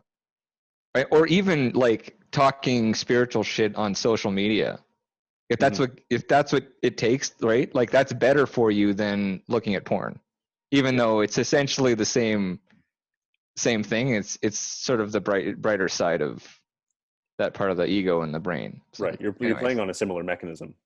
And so yeah, no, I do think you should frame everything in terms of economics when it comes to people interacting with each other. I think that's like, I mean, I know that that's not the a la mode. Like, I know that we're supposed to frame things in terms of like this sort of moral narcissism, you know, of like, oh, you know, or even a social, or not social construction, it's social constructionism essentially, right? Where everything is a product of its environment. And I'm like, well, yeah, that's true, but also the first act of free will is to like admit that you have free will. And you or if you don't think that entirely, you might as well just behave as though you do have will. Mm-hmm. Because that's the only option you have anyway. It's like to affect change inside of the sphere of your life. If you end up like I said, but the rhetoric of politics is always about getting people that are disconnected from themselves and what will actually make them happy or even healthy, and putting them into unions of force that they can use against other people that have shit that they can take. Mm-hmm. You know, okay, so that ties back into what I was talking about with with comparing things economically in terms of a healthcare perspective, where people, as you said, there are people that are investing in yoga, there are people that are investing in exercising, and that improves their long-term health potential. And then there are also people that are investing, same mechanism, but they're investing in things that over time erode their longevity and their health. And that's one of the issues that I have with a healthcare system. And honestly, I've reaped the benefits of universal healthcare, so I can't talk a lot of shit about it. I've had 2 Achilles. It's almost like you have to be like a secret capitalist, even though I don't like that term. Mm-hmm. It's like if you have this idea of like a rational like look at marketplace and you think in terms of free market, you have to pretend like there's always a caveat at the beginning. It's like, oh well, I know there's outliers and there's certain circumstances, and you know what I mean? It's like you know, maybe it used to be the other way around is why, and like there's a lot of atrocities or whatever, you know, a lot of grievance, but we have definitely been conditioned to be shy about thinking these sort of like this logocentric ideas where like maybe you should take care of yourself. It's like, well, some people can't. Some people have this or whatever. And I'm like, well, those people, then we can talk about those people. But you specifically, I know can get into better shape. And it's like, you know. Anyway, you're saying it's just funny because like you have to, you're constantly, not you, but like all of us are constantly self-censoring. Yeah. Well, capitalism is it's an absolute horrible form of economy. It's terrible. It's full of exploitation. Well, it's children. It's children in factories, right? It's the best that we've found so far. Well, the term reduces a complex system of voluntary action down to its most static and simple component, capital. Like we don't have capitalism because we have fiat currency that they print into existence, that they loan into existence. What we have is debt slavery that central banks like dominate the globe with the American army over. Do you know what I mean? Like this is not a free market or capitalism. You need capital for that, and no one has any because all of our currency is debt based. They printed like half of the currency, American currency, that ever existed in the last 18 months. Yeah, that's like, horrifying. Like Yeah, it's going to be the $1 trillion note, and then the currency will be like bullets and then gold, ideally. But I feel like we've got a shot at changing the path this time, because I'm not really digging this particular revolutionary cycle. Yeah, I think debt-based debt-based is an interesting term that I like. I've always thought of it as more of a promise. Money is a promise. If I'm going to do this thing, and it's really hard for me to go to the market and trade my cow, like I want that piece of paper, but he Yeah. wants a chicken and I have a cow. Yeah, that's currency. It's just a Right. chip. And that's what money has essentially become, as a promise that, well, if I sell my cow, you're giving me this piece of paper, and when I get that piece of paper, then that's a promise that this is going to be worth my cow tomorrow. Yeah, depending on it's going to be worth what it is. It's going to be worth a static value of something scarce. So gold works because there's only so much of it. Right. And then the amount of cows, the price of the cow can fluctuate based on how many cows there are. Right, but that's the idea with money, is that it's not fluctuating. So it's supposed to be static, and it's right. Yeah. So if you want to control a people, nefariously from the shadows, you control the means of expression and the means of exchange. Mostly the means of exchange. The means of expression, the media side, is more like a magic or sorcery that fools people into, or like distracts people from seeing the economics of the situation, how they're being ruled. Which is like, I just don't think it's an accident that we've been told to be shy about talking about economics from a sort of more, I don't know, right-wing or libertarian perspective, from a free market perspective. Well, from a strictly economical perspective. Yeah, like just thinking, because that reduces people down to nuts and bolts. I'm like, well, I'm pretty sure the communists do that too. Yeah. Pretty sure they think that you can interchange human beings into any job. Like you kind of have to, and McDonald's can do that, because they reduce the job down to like 1 or 2 buttons. Mm-hmm.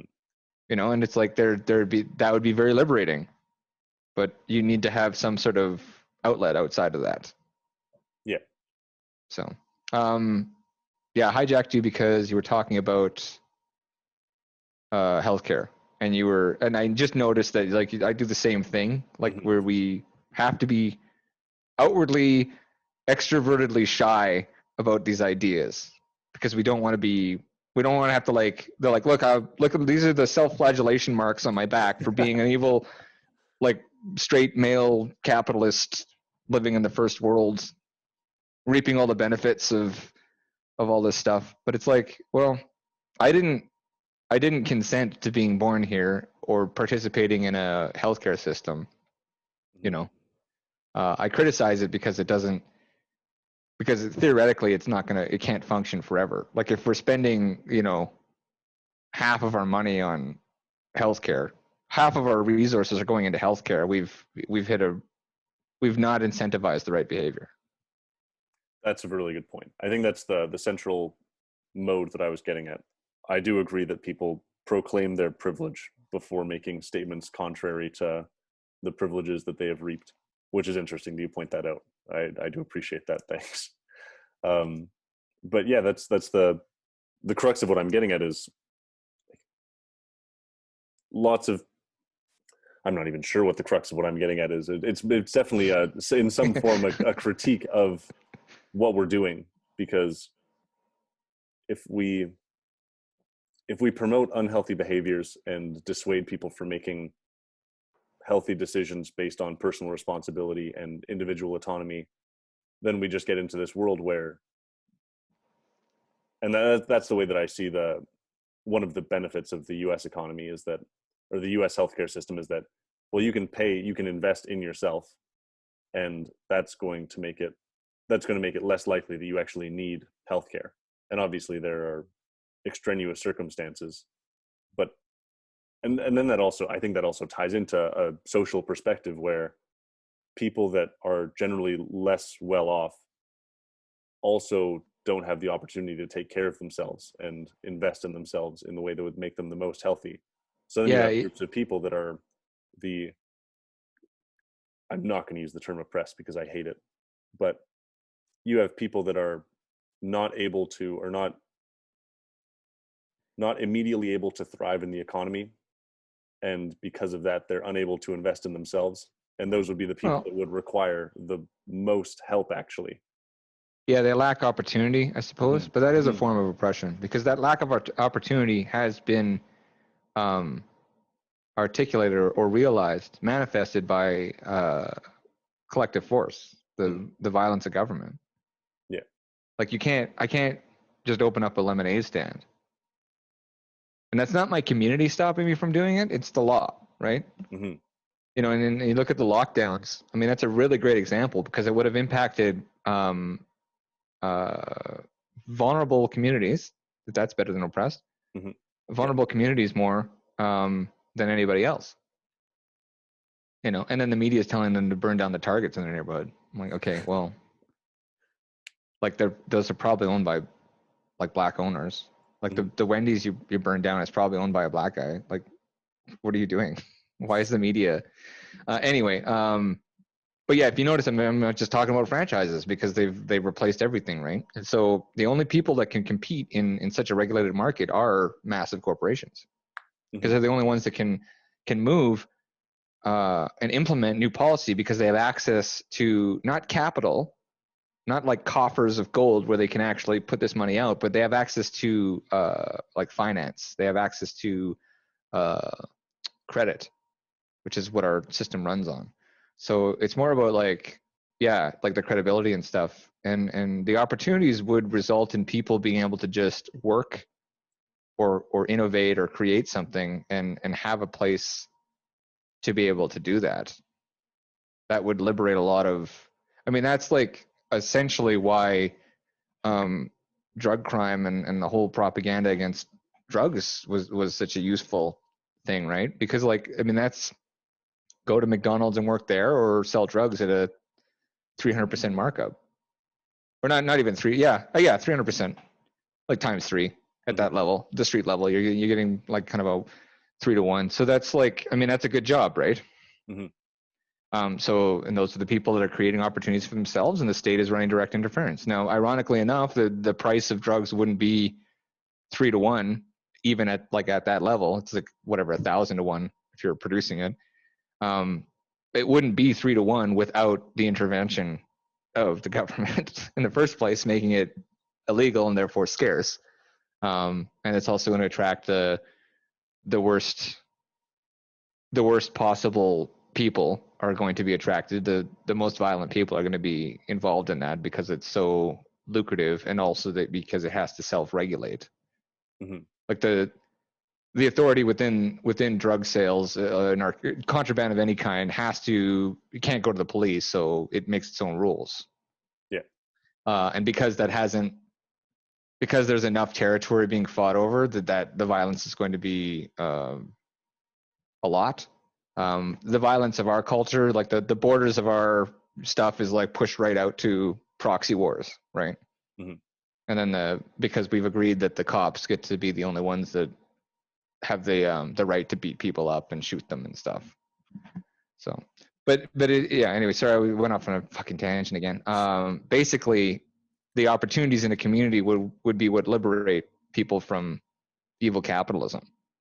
It isn't oppression from, I mean, it is to an extent now, because of like how far we've gone on this path of this sort of corporatocracy, where the unionized force of government being implemented, this monopoly of violence, has been used only to enforce the growth and consolidation of capital wealth, or not capital, but credit, debt-based wealth in these corporations.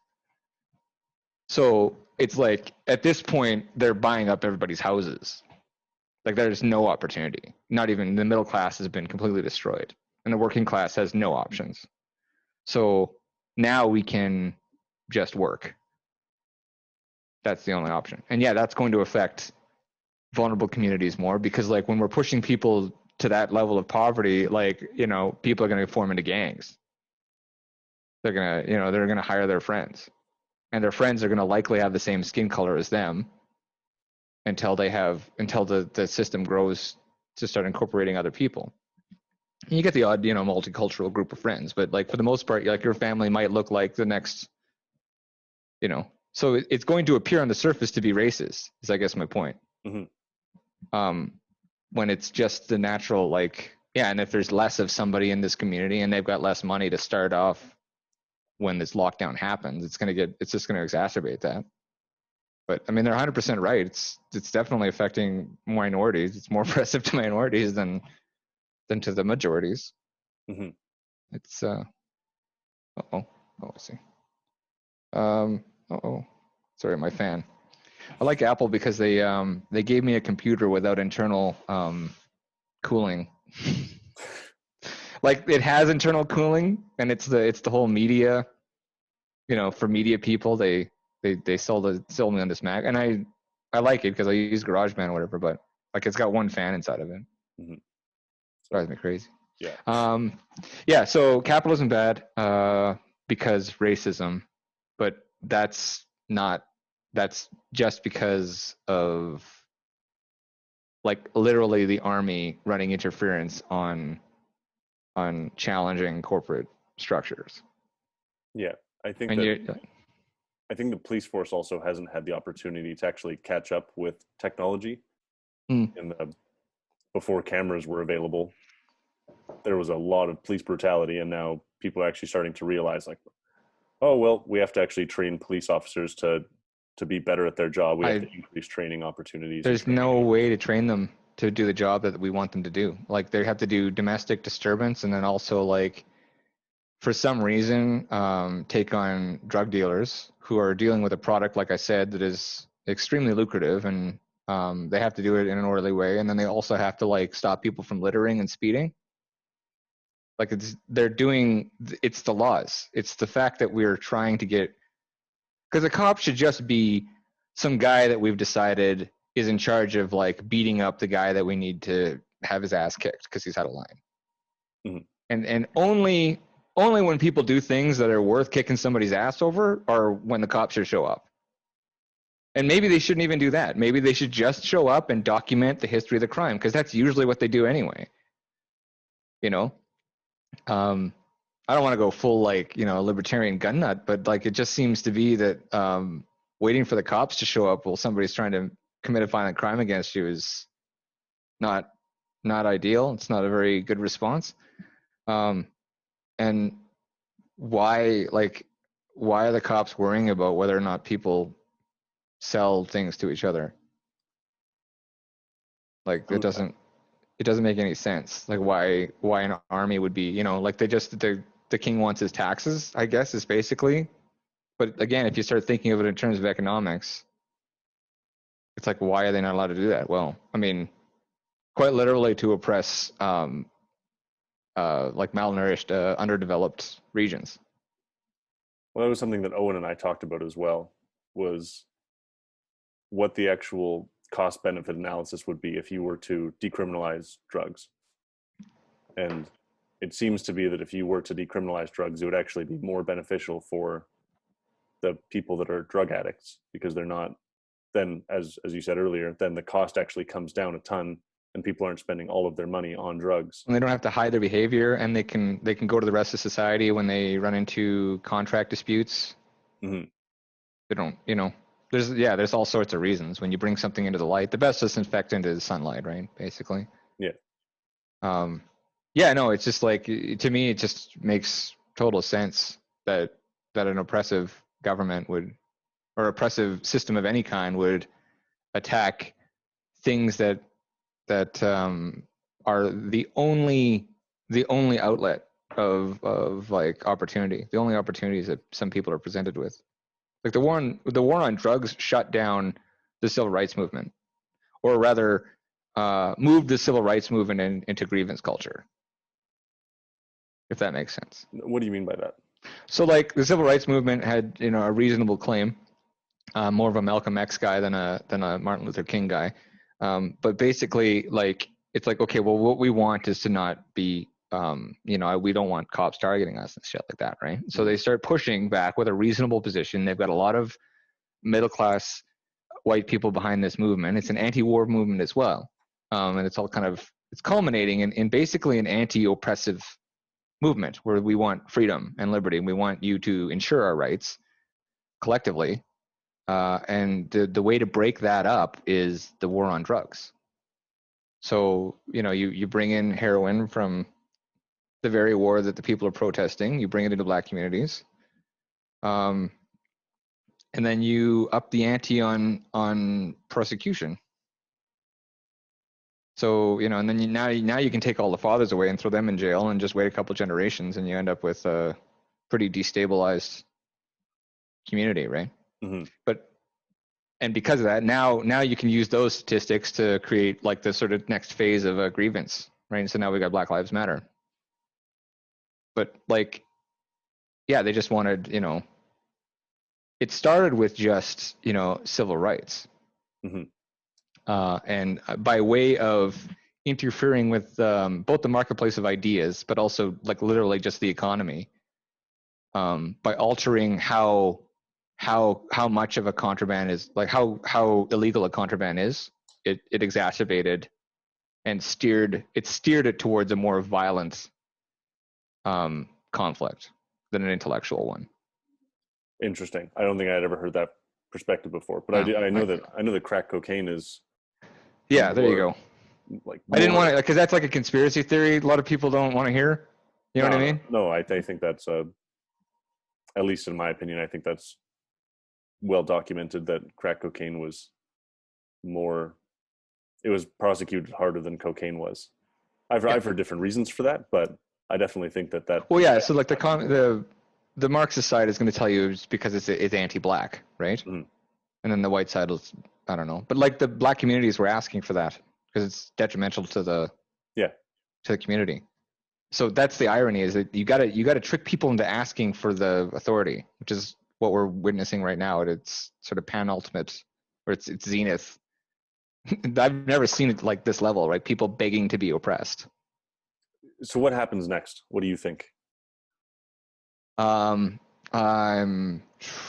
okay. Yeah. I have escape plans because there's people, they're wearing masks as they're walking down the street. You know what I mean? And I'm like, well, like, I don't know.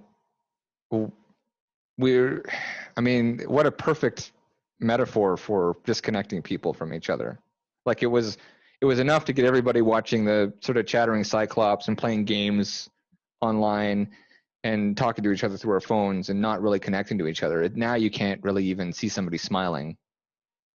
You know what I mean? Mm-hmm. What is next? Building communities from the ground up are the only way we're going to solve this problem. I'm not sure. There's a lot going on in Canada right now that I love Alberta. I've always wanted to come back here, and I just don't feel as welcome as I used to because of the change. So, I mean, the optimism in me is like, try to have these conversations and truncate your ideas down into memes that can, long-term infect everybody around you. Mm-hmm. Create places of safety, reach out to your community. I honestly just defying authority in small ways, because like realistically, like this is pushback. Like our rights and freedoms are like at stake, but it really is only a mild inconvenience in terms of like historically what it costs people to be free. That's something that I come back to often. It's like, like we have enough resources, and even with a lockdown internet and everything is just completely and they found a way to outlaw the right to free assembly. And everybody's like, yeah, actually, you're right. We shouldn't be allowed to get together in groups and rally against City Hall. Mm-hmm. That should be, you're right. The people that are doing that are terrible. Like, and that's crazy to me. But well, then on both sides of things, those are terrible.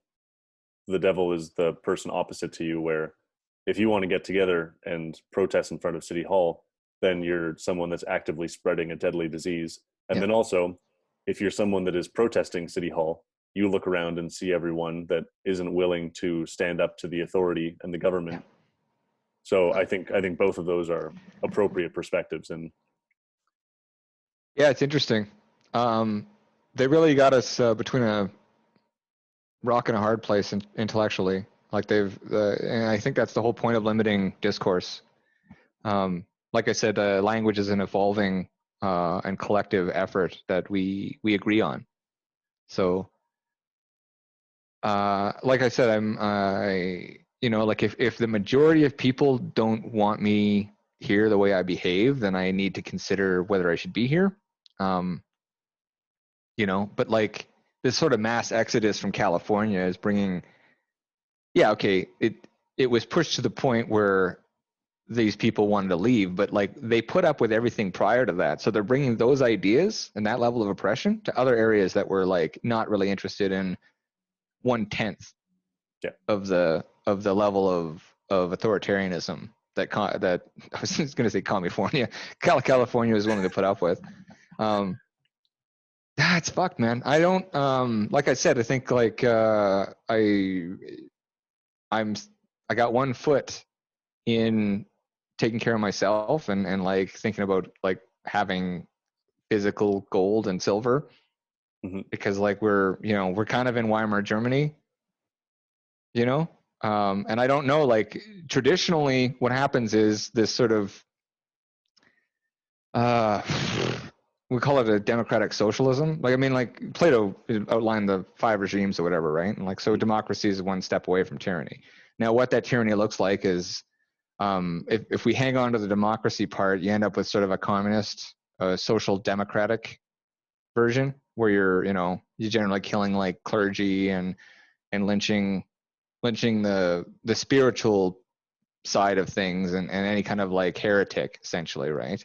And then from that, you get a Napoleon or a Hitler type coming up and as a direct response to Marxist insurrection. So, but I don't like, this is a completely new version of history. And it's like, we should be like neck deep and in hyperinflation. I'm not sure how we're not. It doesn't make any sense to me. I guess they're like the stimulus and all that. The guys printing the money have figured out a way to like maintain the value of it somehow, even though like if you notice, some inflation's happened pretty quick, right? Yeah. So like if you want like a way to get out of this system is like, we don't like opting out, not like refusing to participate in the collective force used against others is one thing.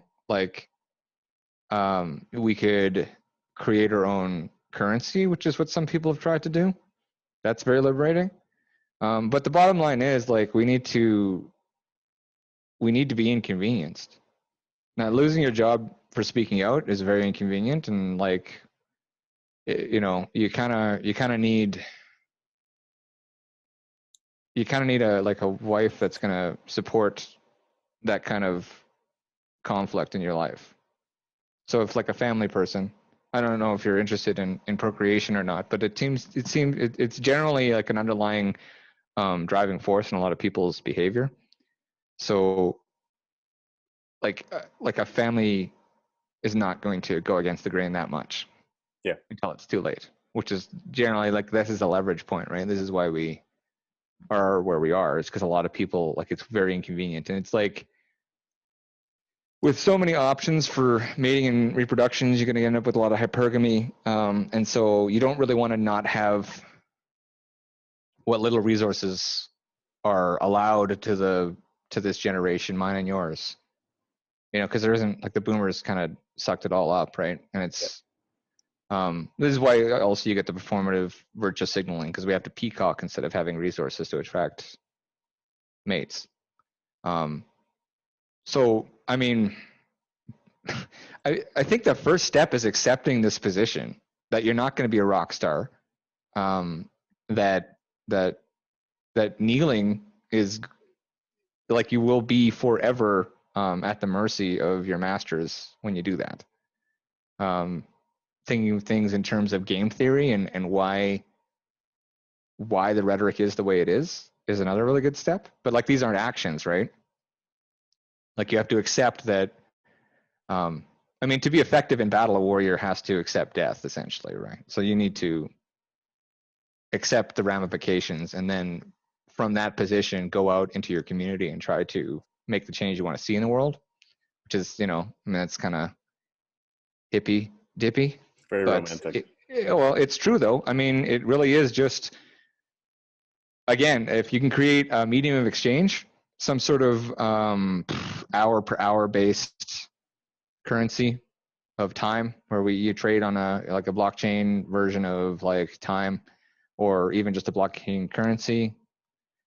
Bitcoin, is under the gun now. The problem with that is a lack of privacy in it, I guess. But I mean, it's a good start. It's a good idea. The idea that it's like, the thing is, it is the currency. It's like, people are treating it like a stock. Yeah. Not realizing, right? And it's like, you have to realize that if I invest in gold and then the price of gold doubles because the money like inflates twice, the government counts that as capital gains. They count that as me making money because the price of what I own has gone up, and then they'll tax me on that. And so what you need to do is get to a system where you're trading the gold again. We have the technology in place to do that electronically. We could trade bottle caps. We could trade our time. We could develop communities that produce food and share with each other, and just try to push back against this sort of consumptuous machine, because it feels like a machine versus humanity. So, I mean, I think the first step is figuring out what you want. Do you know what I mean? Yeah. And like I said, you may want an escape plan. You may want to be like, if they're going to call you a Nazi for like wanting to be able to buy, like, have a choice of bread and not wait in line for it, then, I guess Argentina is where they go to hide. The pig farmers. Yeah. It is what it is, man. Like, I feel like we can stop it. I'm cautiously optimistic. But like this medical martial law, this like the way they've implemented this, and the level, the power hereto unseen in terms of like media control and the control of money is just, it's horrific. But I think that the devil's kind of showed his hand. Yeah. It's writing's on the wall, isn't it? I think that's why I'm inclined to do this. I wouldn't say I want to do this. Having these conversations kind of sucks because I'm young, and so I have a lot to lose. I think that's an interesting. Yeah. Well, you seem like a philosopher, though. I love talking about ideas, and I wouldn't posit that I understand what the truth is, but I try to put forth the knowledge that I have, and hope that by you putting forth your knowledge and me putting forth my knowledge, we might be able to put a little puzzle piece together, or we might be able to get one step closer to the truth, whatever that truth may be. And something that I'm realizing more and more with this, I do think that you're right, that in some sense, the devil's played his hand, and I think it'll just take exposure to that for people to understand what's happening. And the epitome example for me is that Ivermectin case, where this thing's been actively censored and downplayed to the extent that every person is now a walking billboard for vaccine safety, where we actually don't know vaccine safety. To say that something is safe that we've never put into a complex system before, and it works. Smoking's bad for you too, right? Right. It works. I mean, like, I just, on the bright side, maybe the vaccine is killing people. It's kind of like, that's the negative, but it's also the positive, because traditionally violence is used against upstarts and rebellious folks.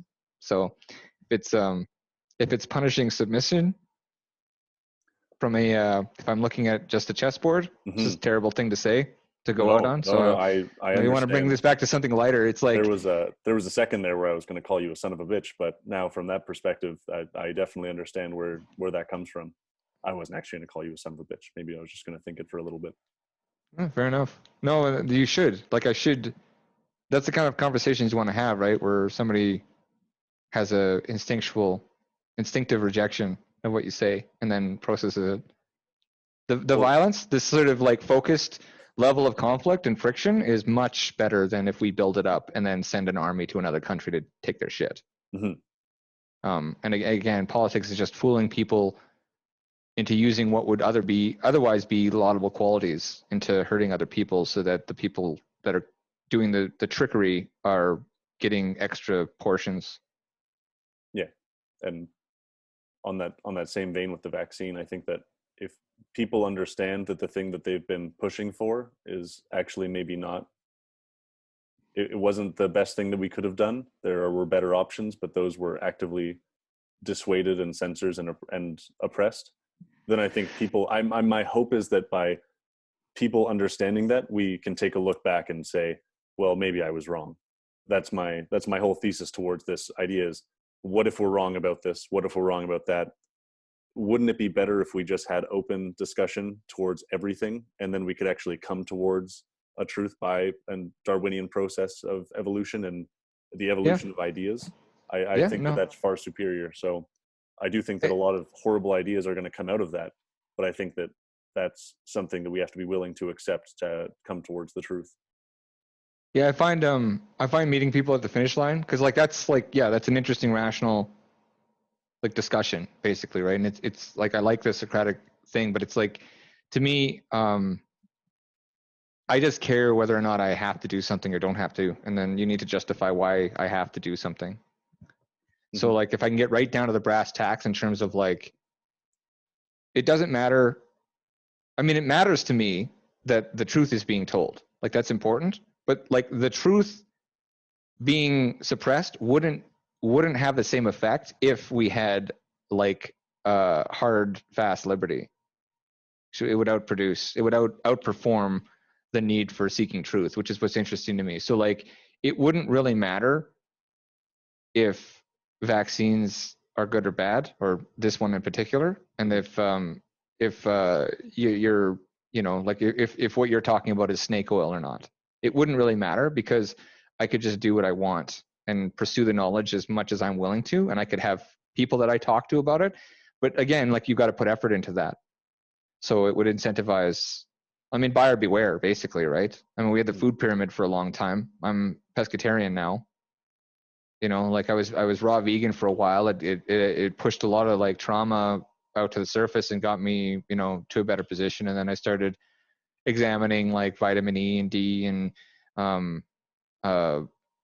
just getting my omegas and shit, right? And going, okay, well, I can't really afford to spend my entire life like managing bananas and finding vegan alternatives to omegas. And so I did whatever mental gymnastics I had to get to whatever my diet is. But my point is I'm actively concerned about what goes in to my body. And with the media, right? And if people don't want to do that, I don't know if there's a lot of ways to softly or through positive incentives or positive what's that called? Positive response or positive reinforcement to get the right behavior out of people, because generally we respond to pain more. You know what I mean? Like Carlos Castaneda with the Tales of Don Juan. Did you ever read that series? No. Okay. Basically, a white guy does peyote in Mexico or whatever, and writes 5 books about it. You know what I mean? But the thesis, I think, essentially is just the ego needs to be tricked into knowledge. Like you can be given knowledge. I could read a book on Jeet Kune Do, and I could appreciate Bruce Lee's perspective and all the philosophy. But unless I'm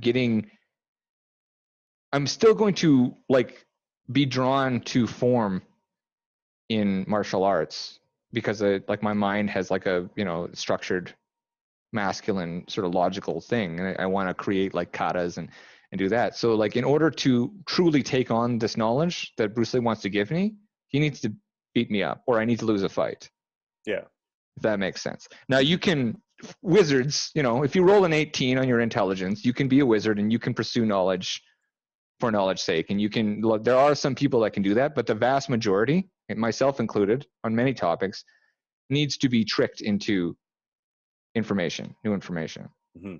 So if you're racist, you need to see a black guy like not stealing a television, I guess. You know what I mean? Like you need to, your ego needs to be challenged in a way that is immutable, which is why I make propaganda, in fact. Because that's what the media does, right? Like that's just, when a piece of art is, put static and it's like a little pill that you swallow, that's how you get past people's ego boundaries. So having discussions is one thing, but it's interesting that we're always talking about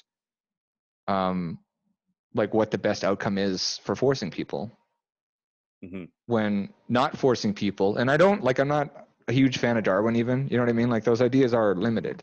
But that is the most righteous outcome, because then you're just going to help the people that you can help, starting with yourself. And you will be forced to do, research, and you'll be forced to form community, form ideas from the ground up instead of having them spoon-fed to you. I think that's the solution for humanity winning against the machine. If you're coming back to that, like there's lots of like cures that we should be discussing. I think that the fact that it's even on the table that you can force somebody to not only pay for the product, but to put something in their body that they don't know anything about in order for them to participate in society is the issue.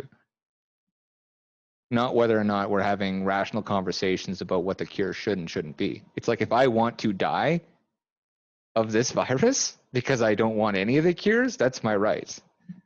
And if you guys don't want to associate with me, that's fine, right? But like, I had to participate in the building of the roads financially, so I am entitled to those. If you provide me with some reserve to live off of, I could be excommunicated to that. Mm-hmm. So this is what I'm talking about, though, is this, like, authority is what we need to be considering, because the anarchical model of like utilizing everyone's input is what's going to find the best solution. It's the maximum amount of freedom with the least amount of violence, I think, is what humanity should be working towards. Yeah, so it's not to say we got to throw some people in prison, but we shouldn't be throwing drug dealers in prison, and we shouldn't be throwing. It's like, okay, so you want to get your message out about what's the name of the drug? Ivermectin. It's Ivermectin. So you want to get this message out. You're not allowed to on YouTube, right? Mm-hmm. Okay, so I want to open my own platform and put it out there. Well, you're not allowed to do that. You have to, right? And even if you get the permits to do that, Google's going to run direct interference on you. So what, like make your own internet? Okay, well you can't, okay, so you set up a Patreon, and then the Patreon doesn't allow you to trade through them because of your ideas. And so you set up your own version of Patreon, and then the credit card companies blacklist you for being a terrorist. And that, like, a lot of that stuff happened in the Reagan and Clinton eras. A lot of the laws got written for that. But like, and then especially after 9/11, this is basically just 9/11 2.0 in my opinion, because like all the Patriot Act did was set up the financial regulation to, under the guise of stopping terrorism, limit people's financial freedom. So you cannot set up your own credit card, right? Mm-hmm. Like, so you have to go all the way to, like, you're gonna have to set up your own bank, your own central banking system, because the credit card company can stop you based on money laundering for terrorism, just abstractly, and they could blacklist you across the board, which means you can't really start your own Patreon, you can't really start your own forum because of that. You know what I mean? Mm-hmm. So you're limited in telling your message, not because people don't want to hear the truth, but just because you're not allowed to by people with guns. And Gaddafi tried to start a central bank in, and create a gold-backed currency for Africa, and they raped him to death with a bayonet. Like, it's not, that's what you're up against is, so I think changing the mind of people in terms of like what we should be allowed to force people to do is probably the best conversation to have. Mm-hmm. And it's like, I don't know. I guess we're trying to protect people from snake oil. Is that like, that's the pretense? I'm like, well, if a guy buys snake oil, like, unless it kills him, and even if it does, Coca-Cola is not good for you. Mm-hmm. And they're allowed to have pictures of families having a great time drinking this poison. And I'm saying this because every 3 months I get an ice cold bottle of Coke and I enjoy the first 3 sips of it like it's orgasmic. You know what I mean? Like, it's just sugar and caffeine, and it's also youth, and it's also all of the indoctrination that I've been given. You know, more than my parents probably Coca-Cola talked to me about happiness and the pursuit of it. Mm-hmm. And, you know, and like, I can't, whatever, it's poison. I should be allowed to drink it if I want. And if I want to break that cycle of abuse, that's my prerogative. But having the cops show up and like take me to a women's shelter or whatever is not really the solution, right? Like that, like, I need to leave. If you want to build like alternatives to Coke or give people that information, that should be allowed. Coke's got no interest in letting people talk shit about it, though. I know I'm kind of picking on Coke, but I feel like I'm punching up, not down. Yeah, I think that it's a good example. It's like it's pleasant. It's it's not offensive. Yeah. It's simple. Like, if I start talking about Nazis and Stalin and shit like that, people immediately start going, I have to think this way about this, right? People don't like talking about history because it's defined. It happened this way. And then if they want to change history, in 1984, they can redefine, say, colonialist eras, right? Mm-hmm. So now it's no longer nuanced. It's just us being shitty. Yeah. Like, Genghis Khan wouldn't have dropped a nuke on Europe if he had one. You know what I mean? Like, like 1/10 of the population has his DNA in it or something stupid. Like, it's insane. Yeah. Yeah, like, your guy was like he was very good at rape. Yeah. Mass murdering rapist. Yeah. Yeah. So it's just like, anyway, so that's a bit of a tangent. But like I said, it's like debating whether or not a gun is legal because it's hunting. It's a hunting gun or not. It's like, well, no, I don't care whether or not it can hunt. I want a gun that can kill people so that people with other guns can't kill me. Like, having the debate about whether or not this is for this is the problem. It's like you've lost ground by conceding whether or not that's something you should debate, or that you've lost ground by giving them control over where the conversation is happening, where conflict is actually occurring. Mm-hmm. So, like, the best way to get your ideas out there are to essentially go to the finish line and realize that, like, the reason that you have to be shy about certain ideas are ultimately because people will stop you through violence if you manifest too much of a force against the authority, the corporations, the banks, the media. You know what I mean? Like, they've got no interest in letting you create your own thing. So you should hide and use subterfuge insofar as that's necessary to your survival, and be as direct as possible and get to the absolute foundation, the closest thing to the foundation as you can for an argument, if you want to have those discussions. Because it's like, you're never, I don't know. Like, I don't like there's probably more than just a couple of cures, you know? Mm-hmm. Like, imagine what we could be doing. We're taking this, like, and again, it was was it Price? Is that the name of the doctor doing the vitamin C superdoses with his children, curing polio? I'm not sure. I've never heard about it. Oh, fuck. I wish I'd brought the notes for this. I was thinking more about cancel culture. I should have researched this. Okay, so around the same time as vaccinations, there was a doctor. Maybe I can find it for the show notes. Basically, he used mega doses of vitamin C to cure his children of polio. Wow. Yeah, and so it came, but the thing is, you can't, that's not a product. Well, it's not an expensive product. No. Yeah, vitamin C is easy to produce, and it's a cure. Yeah. Whereas, well, I guess the vaccine's not really, well, it is sort of like, you get the boosters and everything too, right? Mm-hmm. So, But again, it's like coffee for breakfast. It only gets you halfway. As far as your snake oil goes, I mean, like it's money. Money's stopping you from saying it. It's not about right and wrong. Yeah, and honestly, I hope And that a part of me hopes that I'm wrong about it. I would love to be wrong about a giant censorship. Well, again, like the censorship is a product of advertising and consumerism, though, right? Like if you view it in terms of that, it's a lot easier to fight and it's a lot easier to understand. Mm-hmm. Because otherwise, you're just like, well, that's weird. It's completely hypocritical and this is inconsistent. It's like, well, no, it's consistent with their interest and that's it. Yeah. You know, like you don't want to be on some train going to a camp going, well, I think it's pretty hypocritical that you're allowed to put me on a train and send me to a camp, but I can't do the same thing to you. It's like they're allowed to murder us, but we're not allowed to murder them. This is stupid. It's like, well, yeah, at that point you're trying to have an intellectual conversation at gunpoint, right? Yeah. Well, yeah. So I mean, I don't need to put such a dark black pilled tone into it, but I think that like we are talking about that ultimately. Like it's gonna get it. That's an extreme. I feel like it's it's gonna get worse. Part of the perspective. A lot of this conflict too. Sorry, a lot of this conflict is we're waiting for this fucking beat to drop. Like we're waiting and waiting for like some sort of violent conflict to occur. Most people, you know, we're like, oh, when's this gonna riot? And they just keep focusing it into the wrong things and letting off this steam release. Do you know what I mean? Mm-hmm.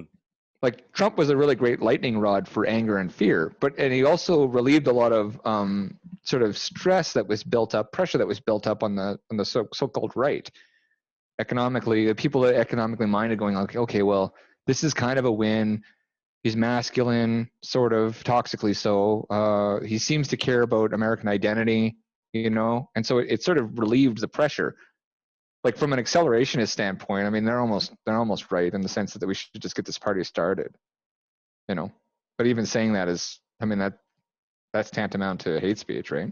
Mm-hmm. And I'm not sure what the party would look like. Revolutionary violence is imprecise, so it's something to be avoided. So if you can focus conflict and stand up for yourself in a way that's not going to get you killed or completely maimed financially, that's something, you know, that's a good start. But I mean, I'm not really sure how to get the message out except to like change the game. So I focus on like the spiritual and try to reappropriate movie characters that people like or idea, you know, people in their youth. I mean, a lot of it's from my sort of generation. It's got like the Punch Out theme and like all these old movies and stuff, right, that I grew up on. Yeah. I'm running out of ways to say the same thing, I guess. No, you're good. We can cut there. Well, I wanted like a happier note is all. That's why I keep rambling. Okay, well let's find a happier note and then nuts it before we dive back into the deep dark. I do think that the message is the prelude for the communal action. Okay. And that's kind of why I'm doing this, is because I hope that if people are able to listen to this and get through the maybe the veil that I'm potentially crazy, that people will start to look around and say, well, maybe this is a way that we could be doing things. Maybe the way that we're doing things right now aren't correct. And I also could be incorrect. I would be, if people could show me evidence that would dissuade me of having the opinion that I currently hold, I would, if it were reasonable evidence, I would take it without a doubt. If I'm able to look through it and understand it, then definitely the place where I've reached is, I think that the perspective that I hold is right in the light that I see it, which scares me a lot because I guess like are you sorry? If people aren't allowed to speak about it, then I think that's where it comes to for me, is that we should be having big long conversations with people that we disagree with, and that's the only way to kind of figure out where we're actually going. So I think that the message preludes the communal action. Yeah.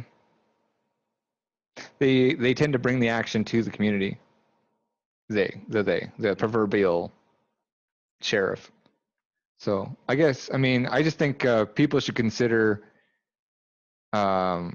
what they're willing to do for that position that you hold, to be able to have a conversation. Mhm. Are you willing to die for that? Are you willing to be like, because like, I mean, we're at the point now where it is a mob mentality. So it's like, I think that if you can steel yourself against that and be willing, like, and start, you know, like from a Bushido kind of point of view, start realizing like, okay, well, because I don't know what you want to do with your career or whatever, right? But like, if you can produce something of value for your community while simultaneously holding those ideas, you're probably going to reach more people. Mhm. But like, you've got a cure you want to spread for something that's happening right now, right? And so like, that's, I understand why that's at the foremost to your, it's to try to get the truth out about this. But I don't know if like, I think the action's going to need to come in tandem with the ideas, because we're behind the 8 ball anyway. Mhm. Like, they beat us to they have the high ground, Yeah. basically, right? Yeah. So yeah, like, I mean, you could import it and try to distribute it or whatever. I'm not sure what that would look like. Or you could whatever else you want to do with your life, basically working in tandem, trying to find a niche to provide something that's allowable within the community that will have a long-term impact in the direction that you want it to have, like selling raw milk or some shit. I don't know. Yeah. As skin cream. I don't know. Oh man, yeah, that's a little bit more positive. I don't mind that. Okay, let's cut it there then. Mike, thanks a lot for coming on. I really appreciate it. I hope that we have the opportunity to do something similar in the future. Yeah, good chat.